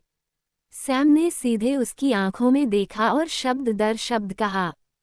फिर वह खड़ा हुआ और कहा, बेहतर होगा कि आप इस पर विचार करें। ये पहली और आखिरी बार है जब मैं आपको ये निःशुल्क सेवा दे रहा हूँ। अगली बार तुम्हें कीमत चुकानी पड़ेगी और वह भी पहले मांगना पड़ेगा, उसने कहा और बिना पीछे मुड़े अपने घर चला गया। वॉट वहीं बैठा सैम द्वारा कही गई बातों पर विचार कर रहा था। ये शब्द अभी भी उसके दिमाग में बार बार घूम रहे हैं। उसने उन सभी 15 वर्षों के बारे में सोचा जो वह इस दुनिया में रहा। सैम ने जो कहा वह सच है। वह अकेला ऐसा व्यक्ति था जिसे उसकी देखभाल करनी थी। अधिक से अधिक फाल्क उसकी मदद करेगा, बस इतना ही। उसका कोई नहीं है और कोई उसकी देखभाल भी नहीं करेगा। जरूरत पड़ने पर उसे मदद मांगनी पड़ती है और उसे मिली मदद की कीमत चुकानी पड़ती है। उसे इस बात की परवाह नहीं है कि दूसरे उसे किस रूप में देखते हैं। उसे उस मदद का इंतजार नहीं करना पड़ेगा जो उसे अपने आप मिल जाएगी। वह दया नहीं मांग सकता क्योंकि वह कमजोर है। उसने शव को देखा और खून से भरे अपने होठों को छू लिया।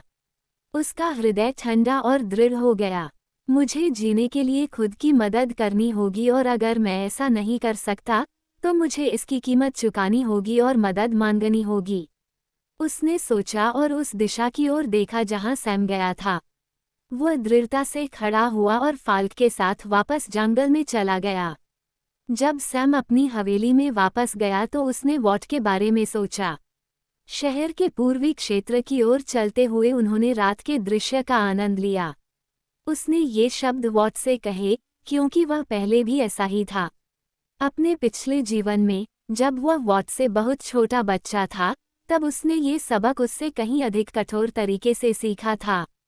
यही वह दिन है जिसने उनकी जिंदगी बदल दी। उस दिन उन्होंने खुद को वही सलाह दी जो उन्होंने आज वॉट को दी थी। जल्द ही वो हवेली में आया और जो उसका इंतजार कर रहा था उसने उसका मूड उदास कर दिया। वीडियो देखने के लिए धन्यवाद। कृपया वीडियो को लाइक, सब्सक्राइब और शेयर करें। S my man, thank you for watching video. Please like, subscribe and share the videos S my man.